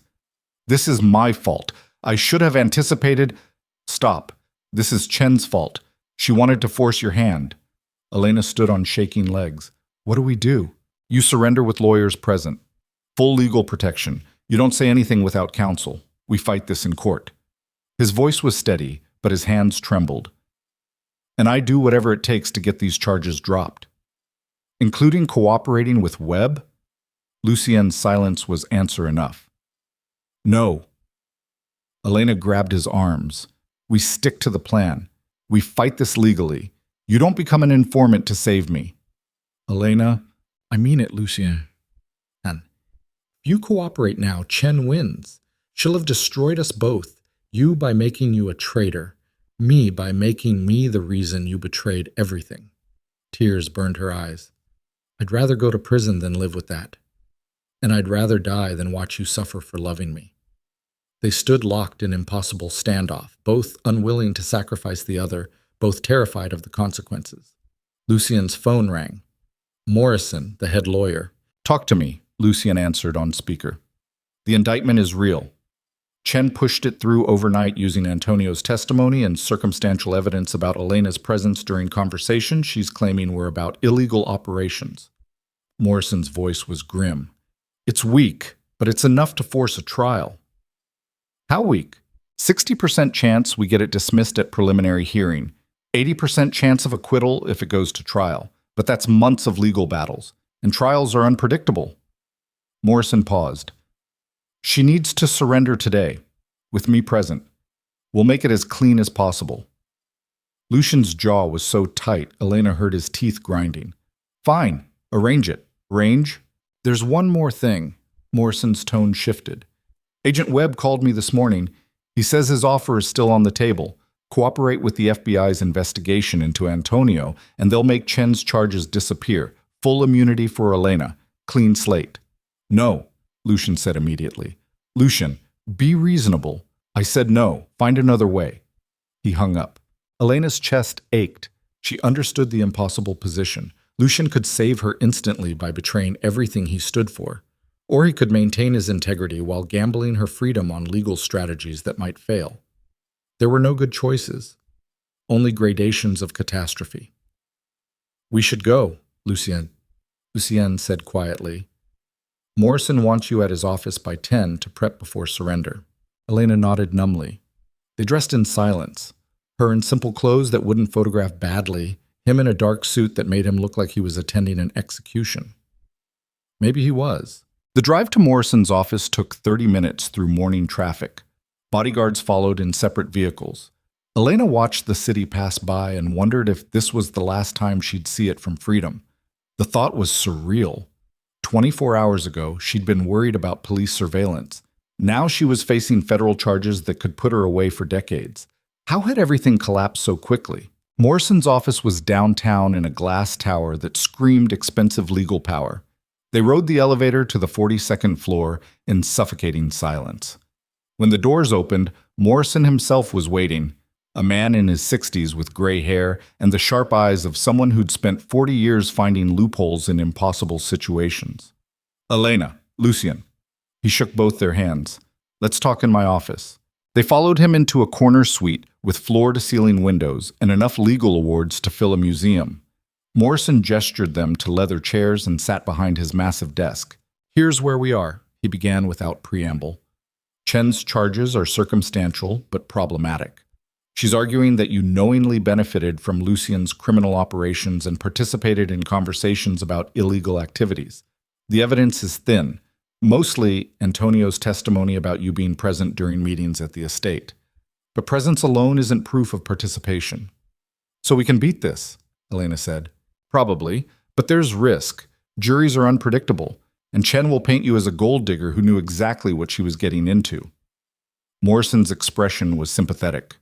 "We need to be prepared for a long, ugly fight." "How long?" 6 months minimum to get to trial. Could be a year with delays." Elena's stomach dropped. "A year?"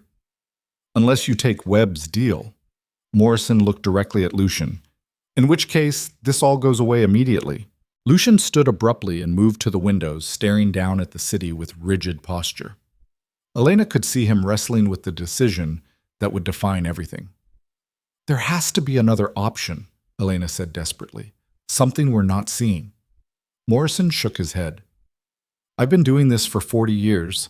Sometimes there's no clever solution. Sometimes you just have to choose which price you're willing to pay." The words hung brutal and final in the expensive office. Lucien turned from his windows. His expression was carved from stone, but his eyes burned with anguish. "What if I give them something else? Not testimony against Antonio, something different they want." Morrison sat forward. "Like what?" "I have information on 3 other crime families: operations, locations, financial structures. Things the FBI has been trying to penetrate for years." Lucien's voice stayed controlled. "What if I trade that information for Elena's immunity?" "You'd be giving up allies, creating enemies." "I know. Those families would retaliate. You'd be starting wars." "I know," Lucien repeated, "but I wouldn't be betraying my own family. Wouldn't be breaking the same code I condemned Antonio for violating." Morrison considered carefully. "It might work. Webb wants convictions. If you give him targets that are worth more than Antonio's testimony, he could sell it to his superiors." He paused. "But you need to understand, this makes you a permanent enemy to those organizations. They'll come after you, after everyone you care about." "They can try." Lucien's expression was lethal. "Call Webb. Set up a meeting. I want this done before Elena has to surrender." Morrison checked his watch. "That gives us 2 hours." "Then move fast." The lawyer picked up his phone and started dialing. Lucien moved back to where Elena sat, crouching in front of her chair to meet her eyes.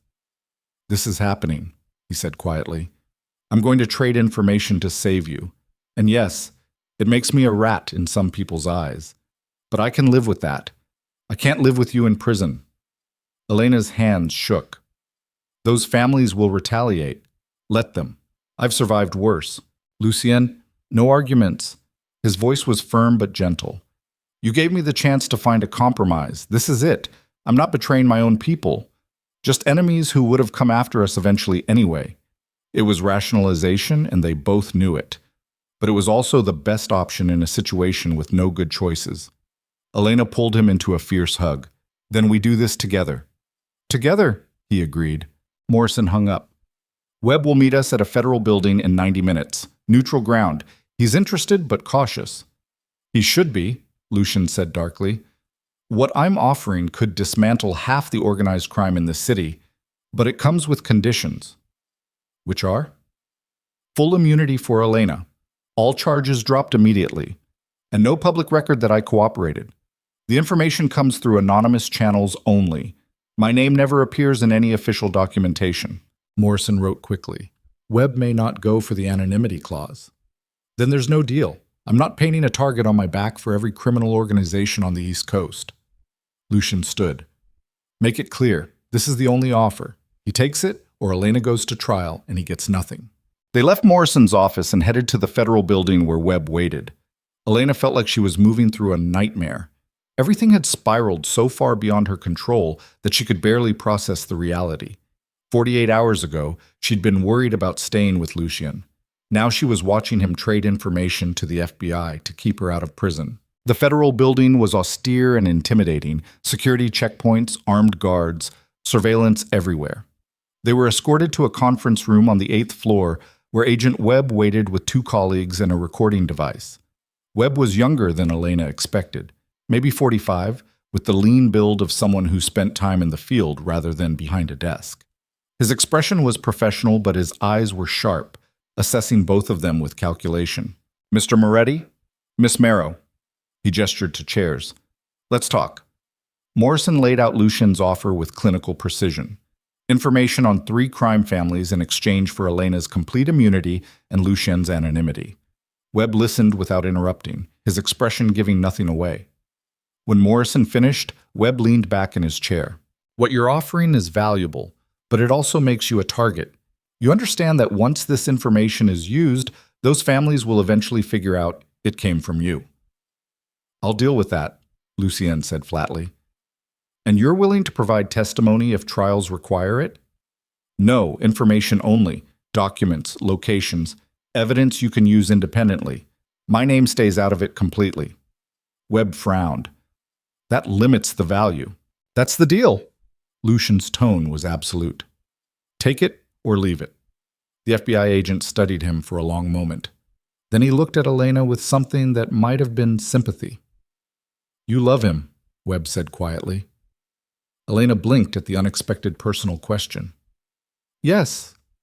"Enough to let him become an informant to save you?" "I don't want him to, but I'm not going to stop him." Her voice shook. "Because unlike Chen, I actually care what happens to him after this is over." Webb's expression shifted slightly. Recognition, perhaps, of the difference between prosecution for justice and prosecution for revenge. He turned back to Lucien. "You have a deal on one condition." "Which is?" "The information better be as good as you claim.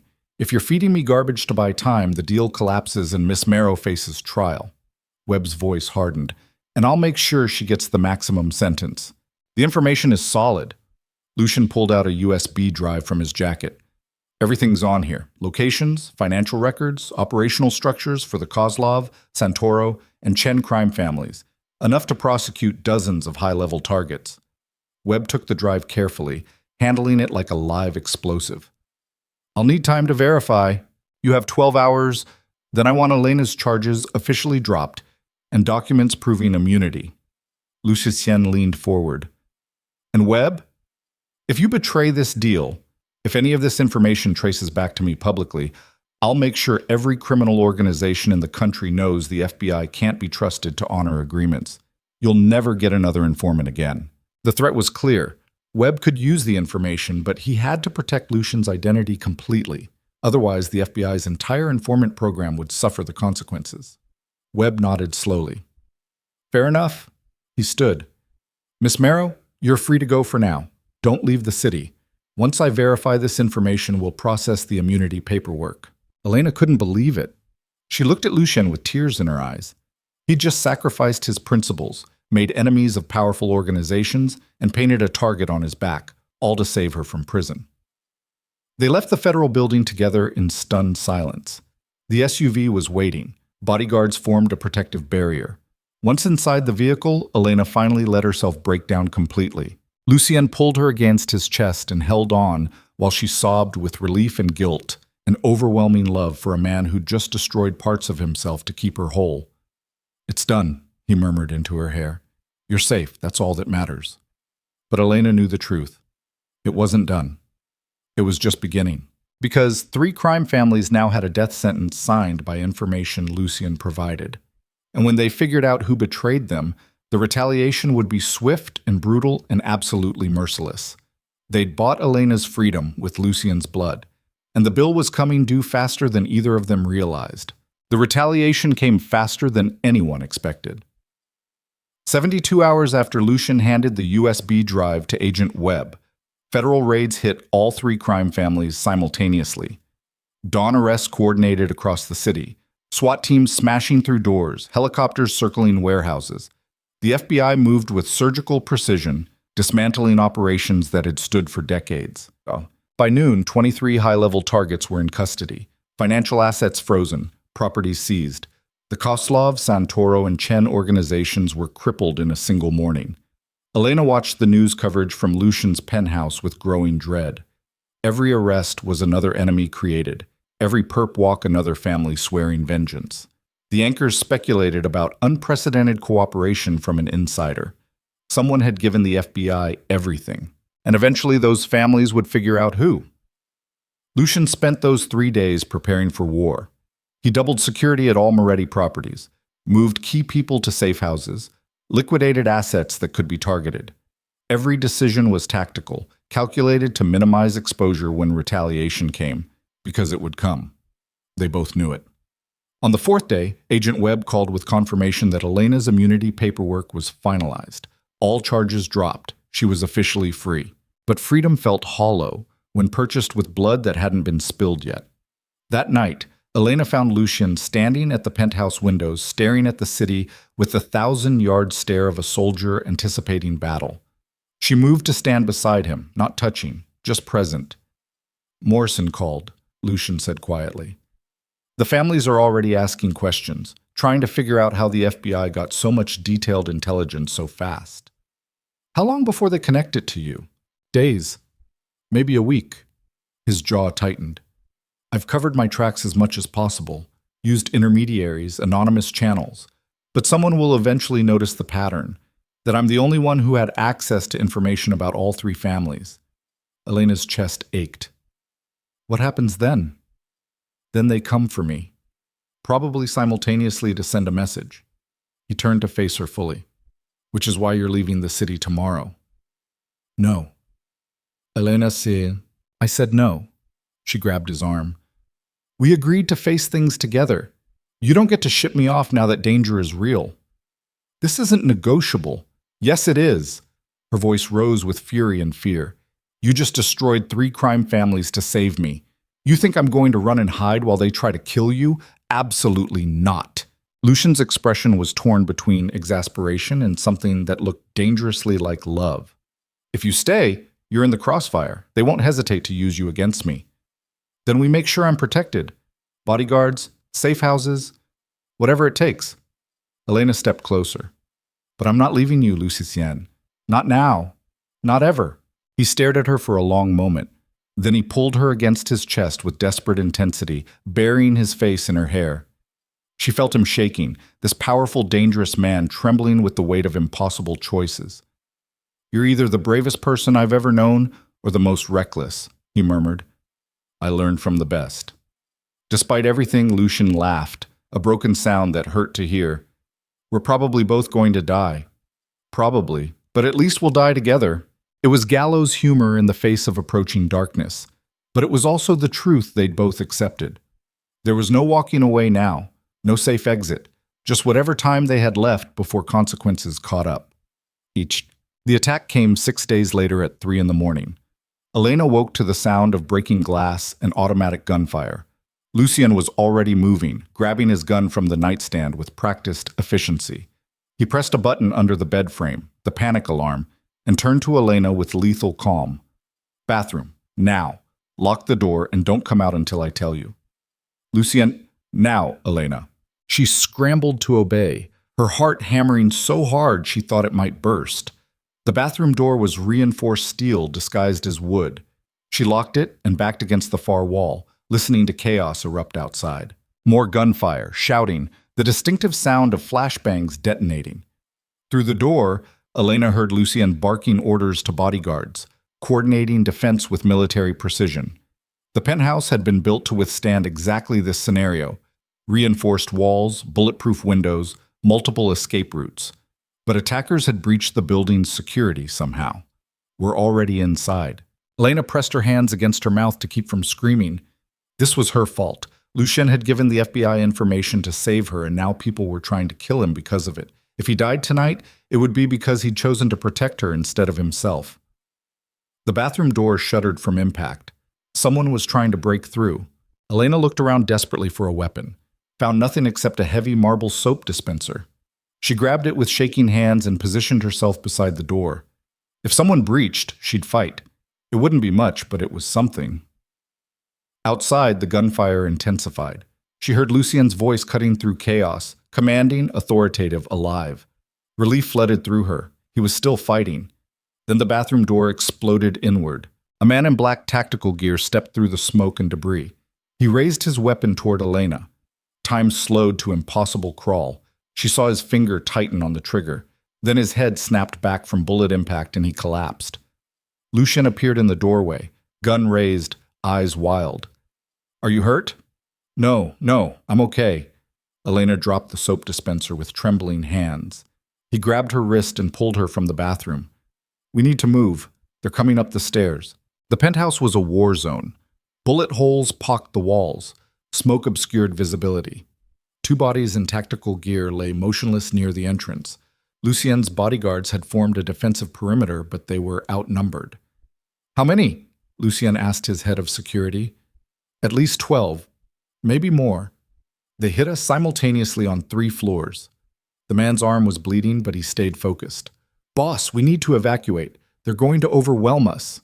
Lucien's jaw was tight. Evacuation route B, move. They ran through smoke and chaos toward what looked like a solid wall. Lucien pressed a hidden panel, and the wall slid open, revealing a narrow stairwell. Emergency escape route built into the building's original construction. Go, he ordered Elena. All the way down. Cars waiting in the sub-basement. What about you? I'm right behind you. Go. Elena fled down the stairs with 2 bodyguards flanking her. Behind them, she heard Lucien coordinating the retreat, providing covering fire, buying seconds with violence. The stairwell seemed endless, 43 floors of claustrophobic descent, while gunfire echoed from above. They burst into the sub-basement gasping. An armored SUV idled near a service exit, driver ready. Elena threw herself inside. The bodyguards took defensive positions. Seconds stretched into agonizing eternity. Then Lucien appeared running full speed, Dante beside him, both firing behind them at pursuers. They dove into the SUV and the driver punched the accelerator before the doors fully closed. The vehicle exploded from the parking garage into pre-dawn streets. Behind them, gunfire sparked off armored plating. The driver took corners at terrifying speed, weaving through early morning traffic. Try it. Elena couldn't breathe, couldn't process what just happened. Someone had just tried to kill them in coordinated military assault. This wasn't organized crime retaliation. This was war. Where are we going? She finally gasped. Safe house, 20 minutes from here. Lucien checked his weapon with mechanical precision, despite his hands shaking. Blood stained his shirt sleeve. Are you hurt? You're bleeding. Graze, I'm fine. He looked at Dante. Casualties? 3 bodyguards down, 2 civilians in the lobby caught in crossfire. Dante's expression was grim. They weren't trying to kill you quietly, brother. This was a message. I got the message. Lucien's voice was cold fury barely contained. Who claimed it? All 3 families, joint operation. They figured out you're the source and decided to pool resources. Dante paused. They're not stopping. This was just the opening move. The implications crashed through Elena like ice water. 3 crime families united in singular purpose. Kill Lucien Moretti. They had manpower, resources, and absolute determination. How did you survive that kind of coordinated assault? They reached the safe house as dawn broke over the city. It was an unassuming townhouse in a residential neighborhood, the kind of place that blended into surroundings perfectly. But inside was hardened security, surveillance equipment, weapons caches. A fortress disguised as normal. Lucien immediately started making calls, coordinating response with remaining loyal captains. Elena watched him transform into pure tactical commander, assessing damage, reallocating resources, preparing counterattacks. The gentleman who made her tea had vanished completely. In his place stood the Mafia Boss, who'd built an empire through ruthless calculation. Dante pulled Elena aside while Lucien worked. "You should leave the city, today. We'll get you somewhere they can't find you." Lucien already tried that argument. "Then try hearing it from someone who loves him differently." Dante's expression was raw. "He can't focus on survival if he's worried about protecting you. You staying makes him vulnerable, gets him killed. And me leaving breaks him completely." Elena met his gaze. "I've watched what losing people does to Lucien. Isabella destroyed him. You think he'd survive me abandoning him when enemies are trying to murder him? I think he'd survive knowing you're safe more than he'd survive watching you die." The words hit like physical blows. Elena had no counter-argument because Dante was right. Her presence was a liability, but leaving felt like betrayal worse than anything Antonio had done. "I can't," she whispered. "I can't leave him alone in this." Dante stared at her for a long moment. Then he nodded slowly. "Then you better be prepared for what's coming, because this doesn't end until either Lucien's dead or those 3 families are destroyed. There's no middle ground anymore." Claude. The war lasted 3 weeks. It was brutal, efficient, and terrifying in its scope. Lucien struck back at all 3 families simultaneously, targeting their operations, their leadership, their financial infrastructure. He burned warehouses, raided safe houses, turned allies against them through intimidation and strategic bribes. The Moretti organization became a weapon of precision destruction, but the families retaliated with equal ferocity.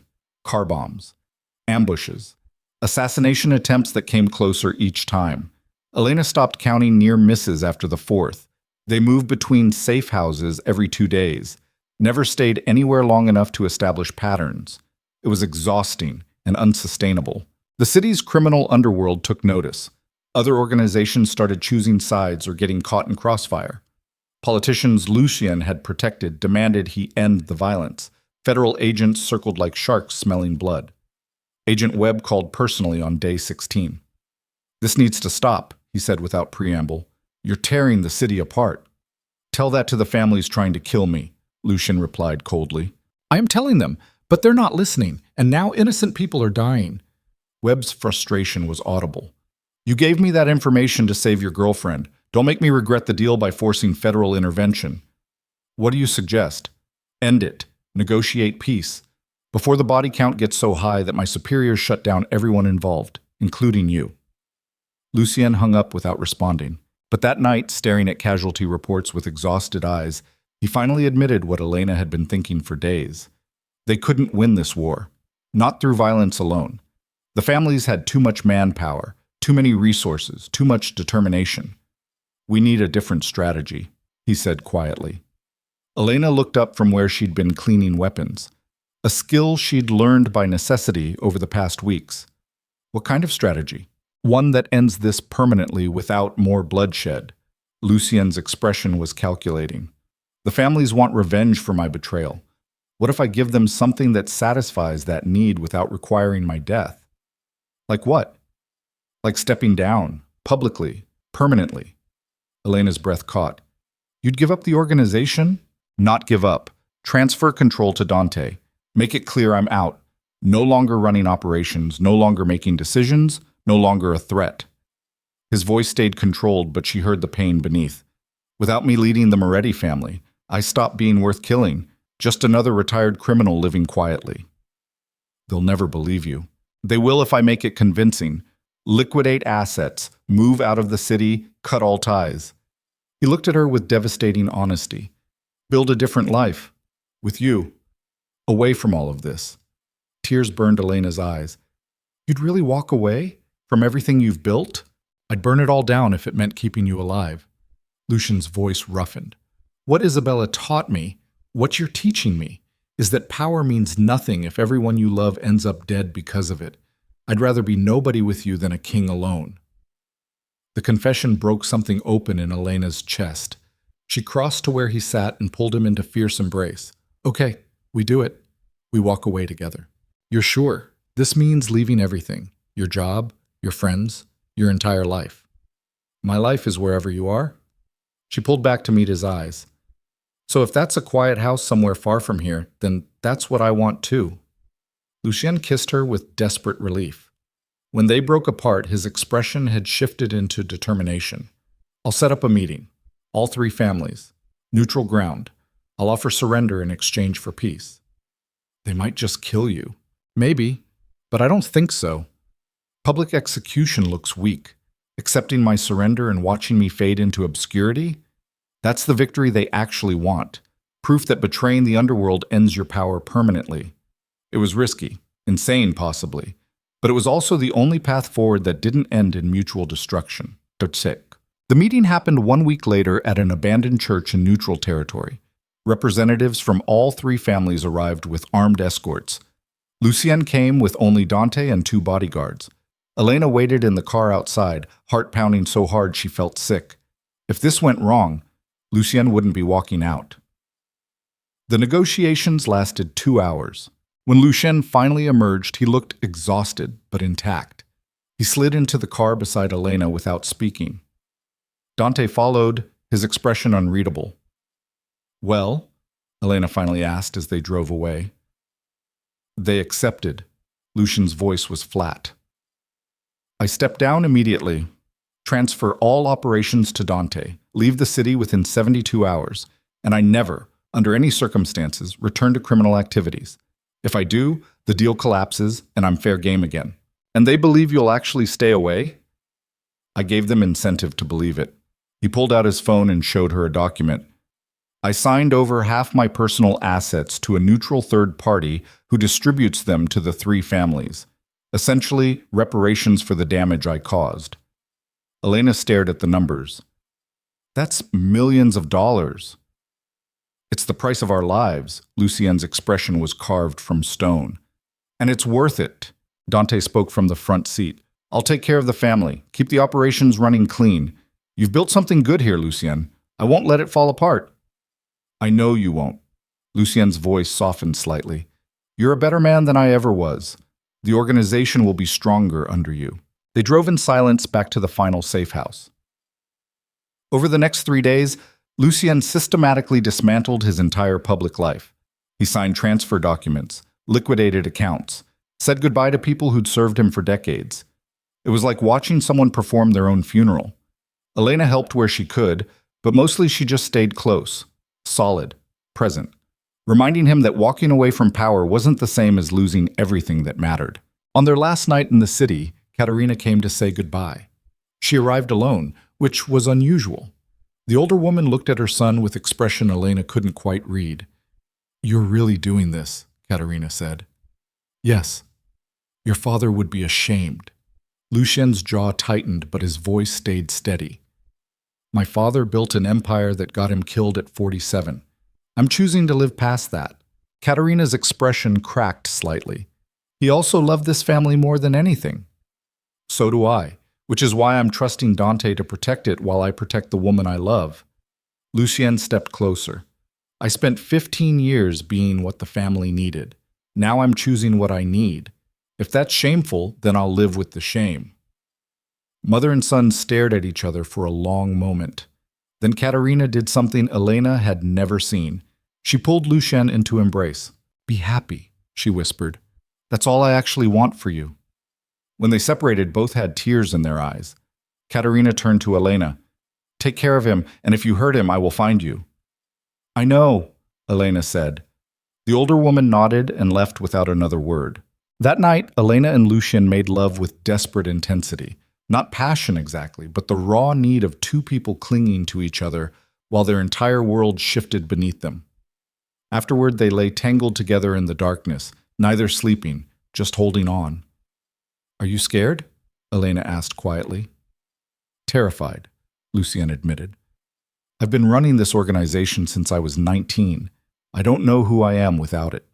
You're the man who rebuilt community centers and listened to me ramble about children's books. Elena pressed closer. You're more than your job, Lucien. You always have been. He pulled her tighter. I hope you're right. Ishak. They left the city at dawn in a nondescript sedan with nothing but 2 suitcases and new identities. Agent Webb had arranged the paperwork as final favor: social security numbers, driver's licenses, complete backgrounds for people who'd never existed. Lucas and Emma Morrison. Married couple, relocating for work. Completely unremarkable. They drove for 6 hours to a small coastal town Elena had chosen from photographs online. Population under 5,000. The kind of place where everyone knew everyone but newcomers were welcomed if they minded their business. The house Lucien had purchased remotely was modest by his old standards. 3 bedrooms, small yard, walking distance to the ocean. But it was theirs.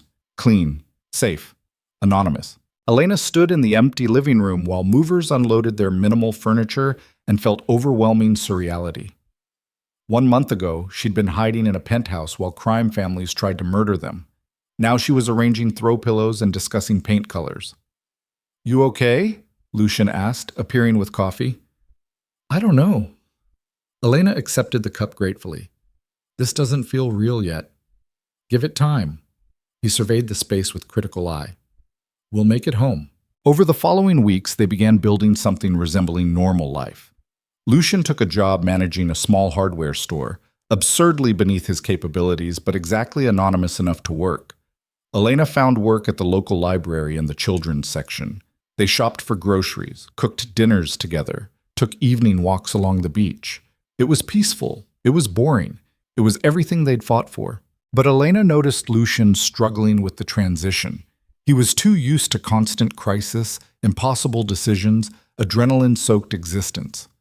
Retirement felt like suffocation. Some nights she'd wake to find him staring out windows with the 1,000-yard stare of someone missing war, despite hating it. 2 months in, Elena found him sitting on their back porch at 3 a.m., unable to sleep again. She brought coffee and sat beside him without speaking. I miss it, he finally admitted. And I hate myself for missing it. What do you miss? Mattering, making decisions that affected thousands of people, being important. He laughed bitterly. I told myself I was walking away from violence. Turns out I was also walking away from purpose. Elena's chest ached. You matter to me. Isn't that enough? It should be. And most days it is. He looked at her with raw honesty. But some days I wake up and realize I'm a 40-year-old man selling hammers and power tools, and I wonder if I made a mistake. The confession hurt, but Elena appreciated the truth. Do you regret leaving?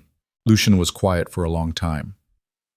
No, because being here means you're alive and safe. That's worth everything I gave up. He took her hand. But I'm grieving what I lost, and I need you to be patient while I figure out who I am now. I can do that. Elena squeezed his fingers. As long as you're honest with me. No pretending you're fine when you're not. Deal. They sat together watching dawn break over the ocean, 2 people learning how to live after surviving disaster.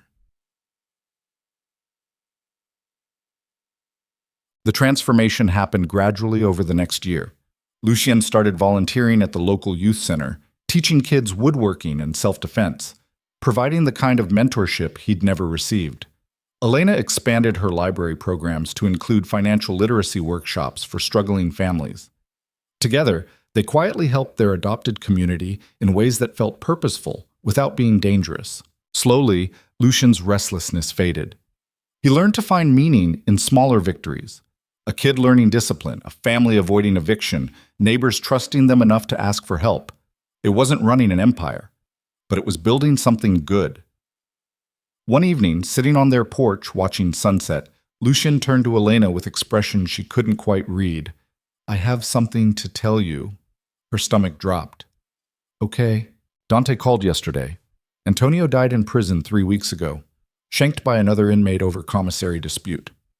Lucien's voice was carefully neutral. The families consider that justice enough for his betrayal. They're satisfied. Elena processed this. How do you feel about it? Relieved, mostly. He's gone. The past is finally buried. Lucien took her hand. And it made me realize something. I've been waiting for the other shoe to drop, for someone to find us, for violence to catch up. But it's been over a year and nothing's happened. We're actually free, Elena. Really free. Tears burned her eyes. We are. So I think it's time to stop just surviving and start actually living. He reached into his pocket and pulled out a small velvet box. Elena's breath stopped. Lucien slid off the porch swing onto one knee, opening the box to reveal a simple gold band with a small diamond. Nothing like the extravagant jewelry he could have afforded in his previous life, but infinitely more meaningful. I asked you once before in a penthouse kitchen, but that was Lucien Moretti proposing to Elena Marrow. Two people still trapped in impossible circumstances. His voice roughened with emotion. Now I'm asking as Lucas.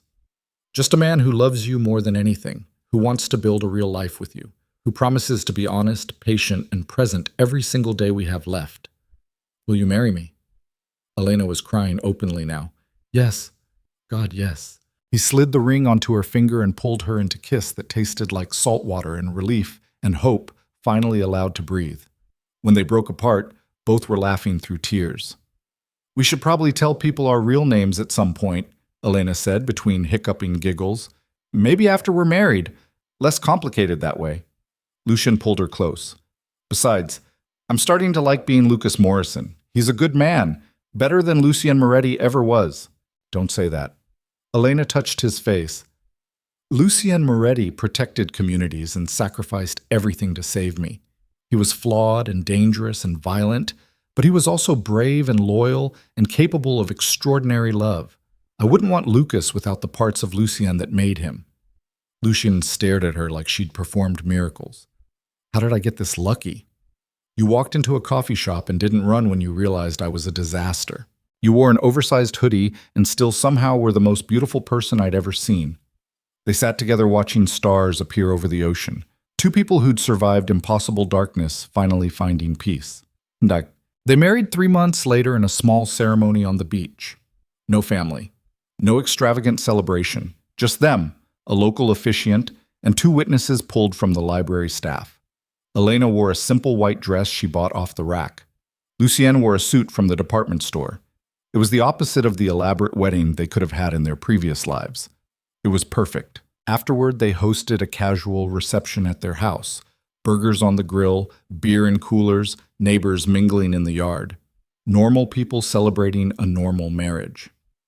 Elena watched Lucien flip hamburgers and chat with their mailman about baseball scores and felt overwhelming gratitude for the ordinary moment. This was what they'd fought for, this exact scene. 2 people building a life not defined by violence or power, but by choice and connection. Late that night, after guests left and they'd cleaned up together, Lucien found Elena standing in their bedroom looking at wedding photos on her phone. What are you thinking? He asked. That we made it. Despite everything, Antonio's betrayal, Chen's prosecution, 3 crime families trying to kill us, we actually survived and built something real. Lucien wrapped his arms around her from behind, resting his chin on her shoulder. You know what the funny thing is? When I first saw you in that coffee shop, I thought you were the most fragile person I'd ever met. Shy, terrified, barely holding yourself together. I was all those things. But you were also the strongest. Because you survived Marcus's fraud and your own trauma and still showed up to that date hoping for something good. Then you survived my world, the violence, the danger, the impossible choices, and somehow made me better instead of letting it break you. His voice roughed with emotion. I spent my whole life believing strength meant being hard. You taught me that real strength is staying soft when the world demands you become cold. Elena turned in his arms, tears streaming down her face. You taught me that I deserve to be protected without being controlled. That vulnerability isn't weakness. That loving dangerously is still worth it. They held each other in their small bedroom in their modest house in a town where nobody knew their real names, and both understood that they'd found something infinitely more valuable than the empire they'd left behind. They'd found each other, and that was enough.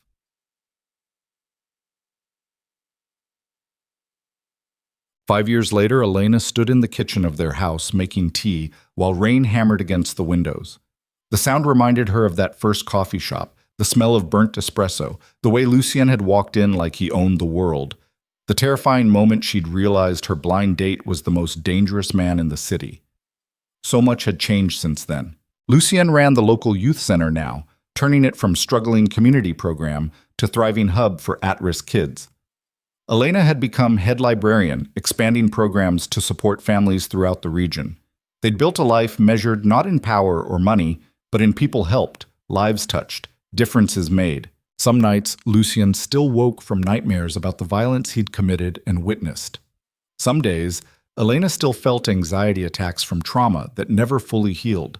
But they faced those struggles together, with honesty and patience and the bone-deep understanding that they'd survived worse. Lucien walked into the kitchen carrying their 2-year-old daughter, Isabella Rose Morrison, named for the woman he'd lost and the life he'd found. The toddler babbled happily about birds she'd seen in the rain. "Tea?" Elena offered. "Please." Lucien settled Bella into her high chair with practiced ease. "Dante called earlier, wanted an update on us." Elena's hand paused mid-pour. They rarely discuss the old life anymore. "How's he doing?" "Good. Great, actually. The organization's thriving under his leadership. More legitimate business, less violence. He said to tell you thanks for forcing me to leave. He's doing things I never could have because I was too stuck in old ways." Lucien accepted his tea gratefully. "Also said if we ever want to visit, there's no heat on us anymore. The families have moved on." "Do you want to visit?" Lucien looked at their daughter smearing Cheerios across her tray, then at Elena standing in golden kitchen light, then around at the home they'd built from nothing. "No," he said quietly. "This is home now." That was a different life. A different person. Elena understood completely. Sometimes she thought about the shy woman in the oversized hoodie who'd walked into that coffee shop terrified of being hurt again. That version of herself felt like a stranger now, not erased, but transformed by fire into something harder and softer simultaneously. "I love you," she said, because after everything they'd survived, the simplest truths mattered most. "I love you too." Lucien stood and pulled her into embrace while their daughter giggled at her parents being silly. More than power, more than legacy, more than anything except maybe this little monster. He tickled Bella, who shrieked with delight. They stood together in their kitchen while rain fell outside and their child laughed and the future stretched ahead with all its ordinary challenges and extraordinary grace. Because in the end, Elena Marrow and Lucien Moretti had learned the most important lesson of all. True strength wasn't about how much pain you could inflict or how much power you could accumulate. It was about choosing love when fear demanded isolation, about building rather than destroying, about protecting softness in a brutal world instead of becoming brutal yourself. The shy librarian and the feared Mafia Boss had both died in the fire of their choices. In their place stood Lucas and Emma Morrison, two ordinary people living extraordinary lives measured not in headlines or empires, but in moments exactly like this one. Safe, loved, free. And that was more than enough. That was everything.